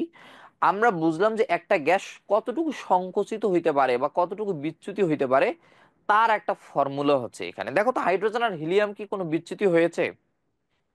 হাইড্রোজেন হিলিয়াম কি বিচ্যুতি হয়েছে? কম না বেশি? বিচ্যুতি হয় নাই তো, তাই না? কারণ এটা সরাসরি। তার মানে এই হাইড্রোজেন আর হিলিয়ামের মানটা হচ্ছে 1-এর থেকে বেশি। তার মানে হিসাব করবা, যার মান 1 থেকে বেশি, তার হচ্ছে বিচ্যুতি কম। বিচ্যুতি কি হবে? কম। তার মানে যার মান 1-এর থেকে বেশি, তার বিচ্যুতি কম। আর যার মান 1-এর থেকে কম, এই যে এখানে দেখো এই মানগুলা, ঠিক আছে, 1-এর থেকে যার মান হচ্ছে কম, তার বিচ্যুতি বেশি। তার বিচ্যুতি বেশি। এই দুইটা জিনিস হচ্ছে মাথায় রাখবে। এখান থেকে একবার মনে হয় একটা কোশ্চেন আসছিল, সেটা হচ্ছে সবচাইতে মানে বেশি বিচ্যুতি কার হয়। এখানে এই লেখচিত্র থেকে একটু দেখো তো, কার বিচ্যুতি সবচাইতে বেশি হয়েছে, বলো। কার বিচ্যুতি সবচাইতে তোমার হচ্ছে বেশি হয়েছে, এটা একটু বলো, দেখা কও। Carbon die oxide. হ্যাঁ, কারণ কার্বন ডাই অক্সাইডের বিচ্যুতির সবচাইতে বেশি এই যে এই দিক থেকে গেছে তোমার হচ্ছে এই যে এখানে। তার মানে সবচেয়ে বেশি বিচ্যুতি হয়েছে কার্বন। এখন যদি বলে যে কার্বন ডাই অক্সাইডের পেষণ গুণাঙ্কের মান কত, 1-এর থেকে কম না বেশি, বলো।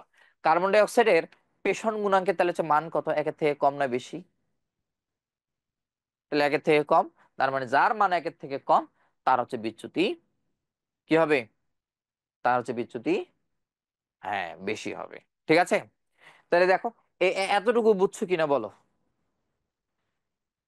এতটুকু বুঝছো কিনা? শোনো,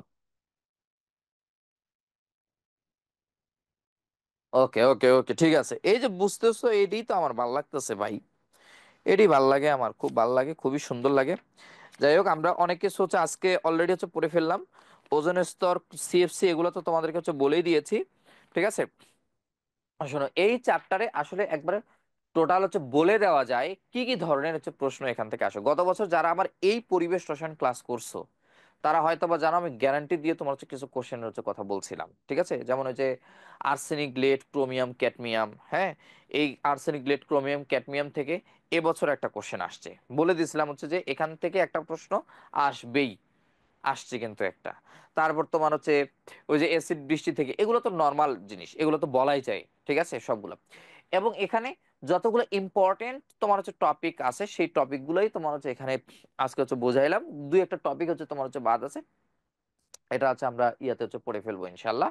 ঠিক আছে, সবচেয়ে বড় কথা মেডিকেলের চান্স পাওয়াটা। শোনো, মেডিকেলের চান্স সেকেন্ড টাইম দিচ্ছ, অনেকে অনেক কথা বলবে। কয়েকটা কথা বলি তোমাদেরকে, অনেকেই অনেক কথা বলবে। কি বলবে? হ্যাঁ তোর চান্স হইব না, হ্যাঁ তুই এবছরই চান্স পাস নাই, তুই এবছর ফেল করছিস। ভাই, এক বছর ফেল করেও পরের বছর মেডিকেলে চান্স পাইছে, এই নজির আছে। 11 মার্ক কম নিয়ে সেকেন্ড টাইমে চান্স পেয়েছে, এই নজির আছে। 5, 7, 10 মার্ক কম নিয়ে সেকেন্ড টাইমে চান্স হয়েছে, এই নজির আছে। অহরহ ভুরি ভুরি নজির। 5 মার্ক 6 মার্ক কাটা দিয়ে ডিএমসি ঢাকা মেডিকেল কলেজে চান্স পেয়েছে, এই নজিরও আছে। এবছর 3 মার্ক কম নিয়ে তো ঢাকা মেডিকেল অনেকজনে চান্স পেয়েছে, এটা তোমরা হচ্ছে দেখছো। ঠিক আছে না? অনেকে অনেক কথা তোমাদেরকে বলবে। অনেকে বলবে কি, হ্যাঁ তুই একটা কোন একটা ভার্সিটিতে হচ্ছে ভর্তি হয়ে থাক, তারপর হচ্ছে মানে সেকেন্ড টাইমের জন্য। শোনো, তুমি যদি হার্ড অ্যান্ড সোল যদি ট্রাই করো, তোমার ভার্সিটিতে ভর্তি হওয়ার দরকার নাই তো। বা অনেকের থিওরি, এটা যার যেটা থিওরি, তোমরা সেই থিওরি হচ্ছে ফলো করবা, কোনো সমস্যা নাই। কিন্তু আমার কথা হচ্ছে, যেহেতু মেডিকেলের জন্য তোমরা হচ্ছে প্রস্তুতি নিতে আসছো, মানে মেডিকেলের জন্য একবার হার্ড অ্যান্ড সোল হচ্ছে তোমরা ট্রাই করবা, এতটুকু হচ্ছে আমি আশা রাখি। এবং আমার কথা হচ্ছে, সাদা অ্যাপ্রনটা হচ্ছে তুমি এবছর পড়তে পারো নাই, সাদা অ্যাপ্রনটা সামনের বছর যাতে তোমার গায়ে জড়ায়, এই জন্য যা যা করা দরকার তাই তাই করো। ঠিক আছে, পড়াশোনার ক্ষেত্রে তোমরা কি কি করতে পারো? পড়াশোনার ক্ষেত্রে তোমার হচ্ছে অনেক সময় হচ্ছে বোরিং লাগবে, অনেক কিছু লাগবে, মেডিকেল কলেজে ছুটে যাও। যার আশেপাশে যে মেডিকেল কলেজ আছে সেই মেডিকেল কলেজে যাও। দেখো আসলে এই কাজগুলো করলে তোমাদের কি হবে জানো? এই কাজগুলো করলে তোমাদের হচ্ছে একটা কনফিডেন্ট লেভেল হচ্ছে বাড়বে। আমরাও এই কাজ করে আসছি, 13-14 সালে যখন আমরা হচ্ছে মেডিকেল ভর্তি পরীক্ষা দিয়েছি, তখন আমরাও এই কাজগুলো হচ্ছে করেছি। যখন ভাল লাগতো না, মেডিকেল কলেজে চলে যাইতাম, যাই দেখতাম, দিয়াতে দাঁড়ায় থাকতাম, তখন বুঝতাম না, আমি তো দিনাজপুরে ছিলাম। দিনাজপুরে তখন হচ্ছে দেখতাম না মানে হাসপাতাল সেকশন আর কলেজ সেকশন, তা শুরুতে পরে হাসপাতাল, তবে আমি হাসপাতালের সামনে যাই দাঁড়াই থাকতাম। তো এই সেই মেডিকেল কলেজ, এই মেডিকেল কলেজে আমাকে চান্স পেতে হবে। সাদা সাদা অ্যাপ্রন পরা হচ্ছে কিছু ভাইয়া পুরো হচ্ছে বের হয়ে আসতো, খুব ভালো লাগতো। ঠিক আছে, একটা অ্যাপ্রন তোমার হচ্ছে কিনে নিয়েছিলাম। সেই অ্যাপ্রনটা কিনে নিয়ে কি করতাম, দেখতাম যে আসলে এই যে অ্যাপ্রন, কিন্তু গায়ে পড়তাম না। ঠিক আছে, মানে তখন হচ্ছে গায়ে পড়তাম না আমি। কারণ কি, মানে মানুষে বলবে এই যে ওই বেড়াই হচ্ছে তোমার হচ্ছে চান্সই পায় নাই, ভাব নিতেছে, এই নিতেছে ওই নিতেছে, এই জন্য হচ্ছে যখন হচ্ছে মানে মানে মেসে থাকতাম তো মানে পড়তাম না। ঠিক আছে, পরে রাত্রে বেলা গভীর রাতে যখন সবাই ঘুমাইতো, তখন নিজে পইরে দেখতাম যে আসলে কেমন লাগতেছে, আমাকে কি মানাইতেছে কিনা। আমি জানি, আমি জানি তোমাদেরকে সবাইকে, অ্যাপ্রন এমন একটা জিনিস, সেই জিনিসটা হচ্ছে তোমাদের সবাইকে মানাবে ইনশাল্লাহ। তুমি ছেলে হও, মেয়ে হও, কালা হও, সাদা হও, ফর্সা হও, শ্যামলা হও, যাই হও না কেন, এই একটা জিনিস তোমাদের সবাইকেই হচ্ছে মানায় এবং মানাবে ইনশাল্লাহ। কথা বুঝতে পারছো? সুতরাং সেকেন্ড টাইম দিচ্ছ, খুব ভালোভাবে প্রিপারেশন নিবা।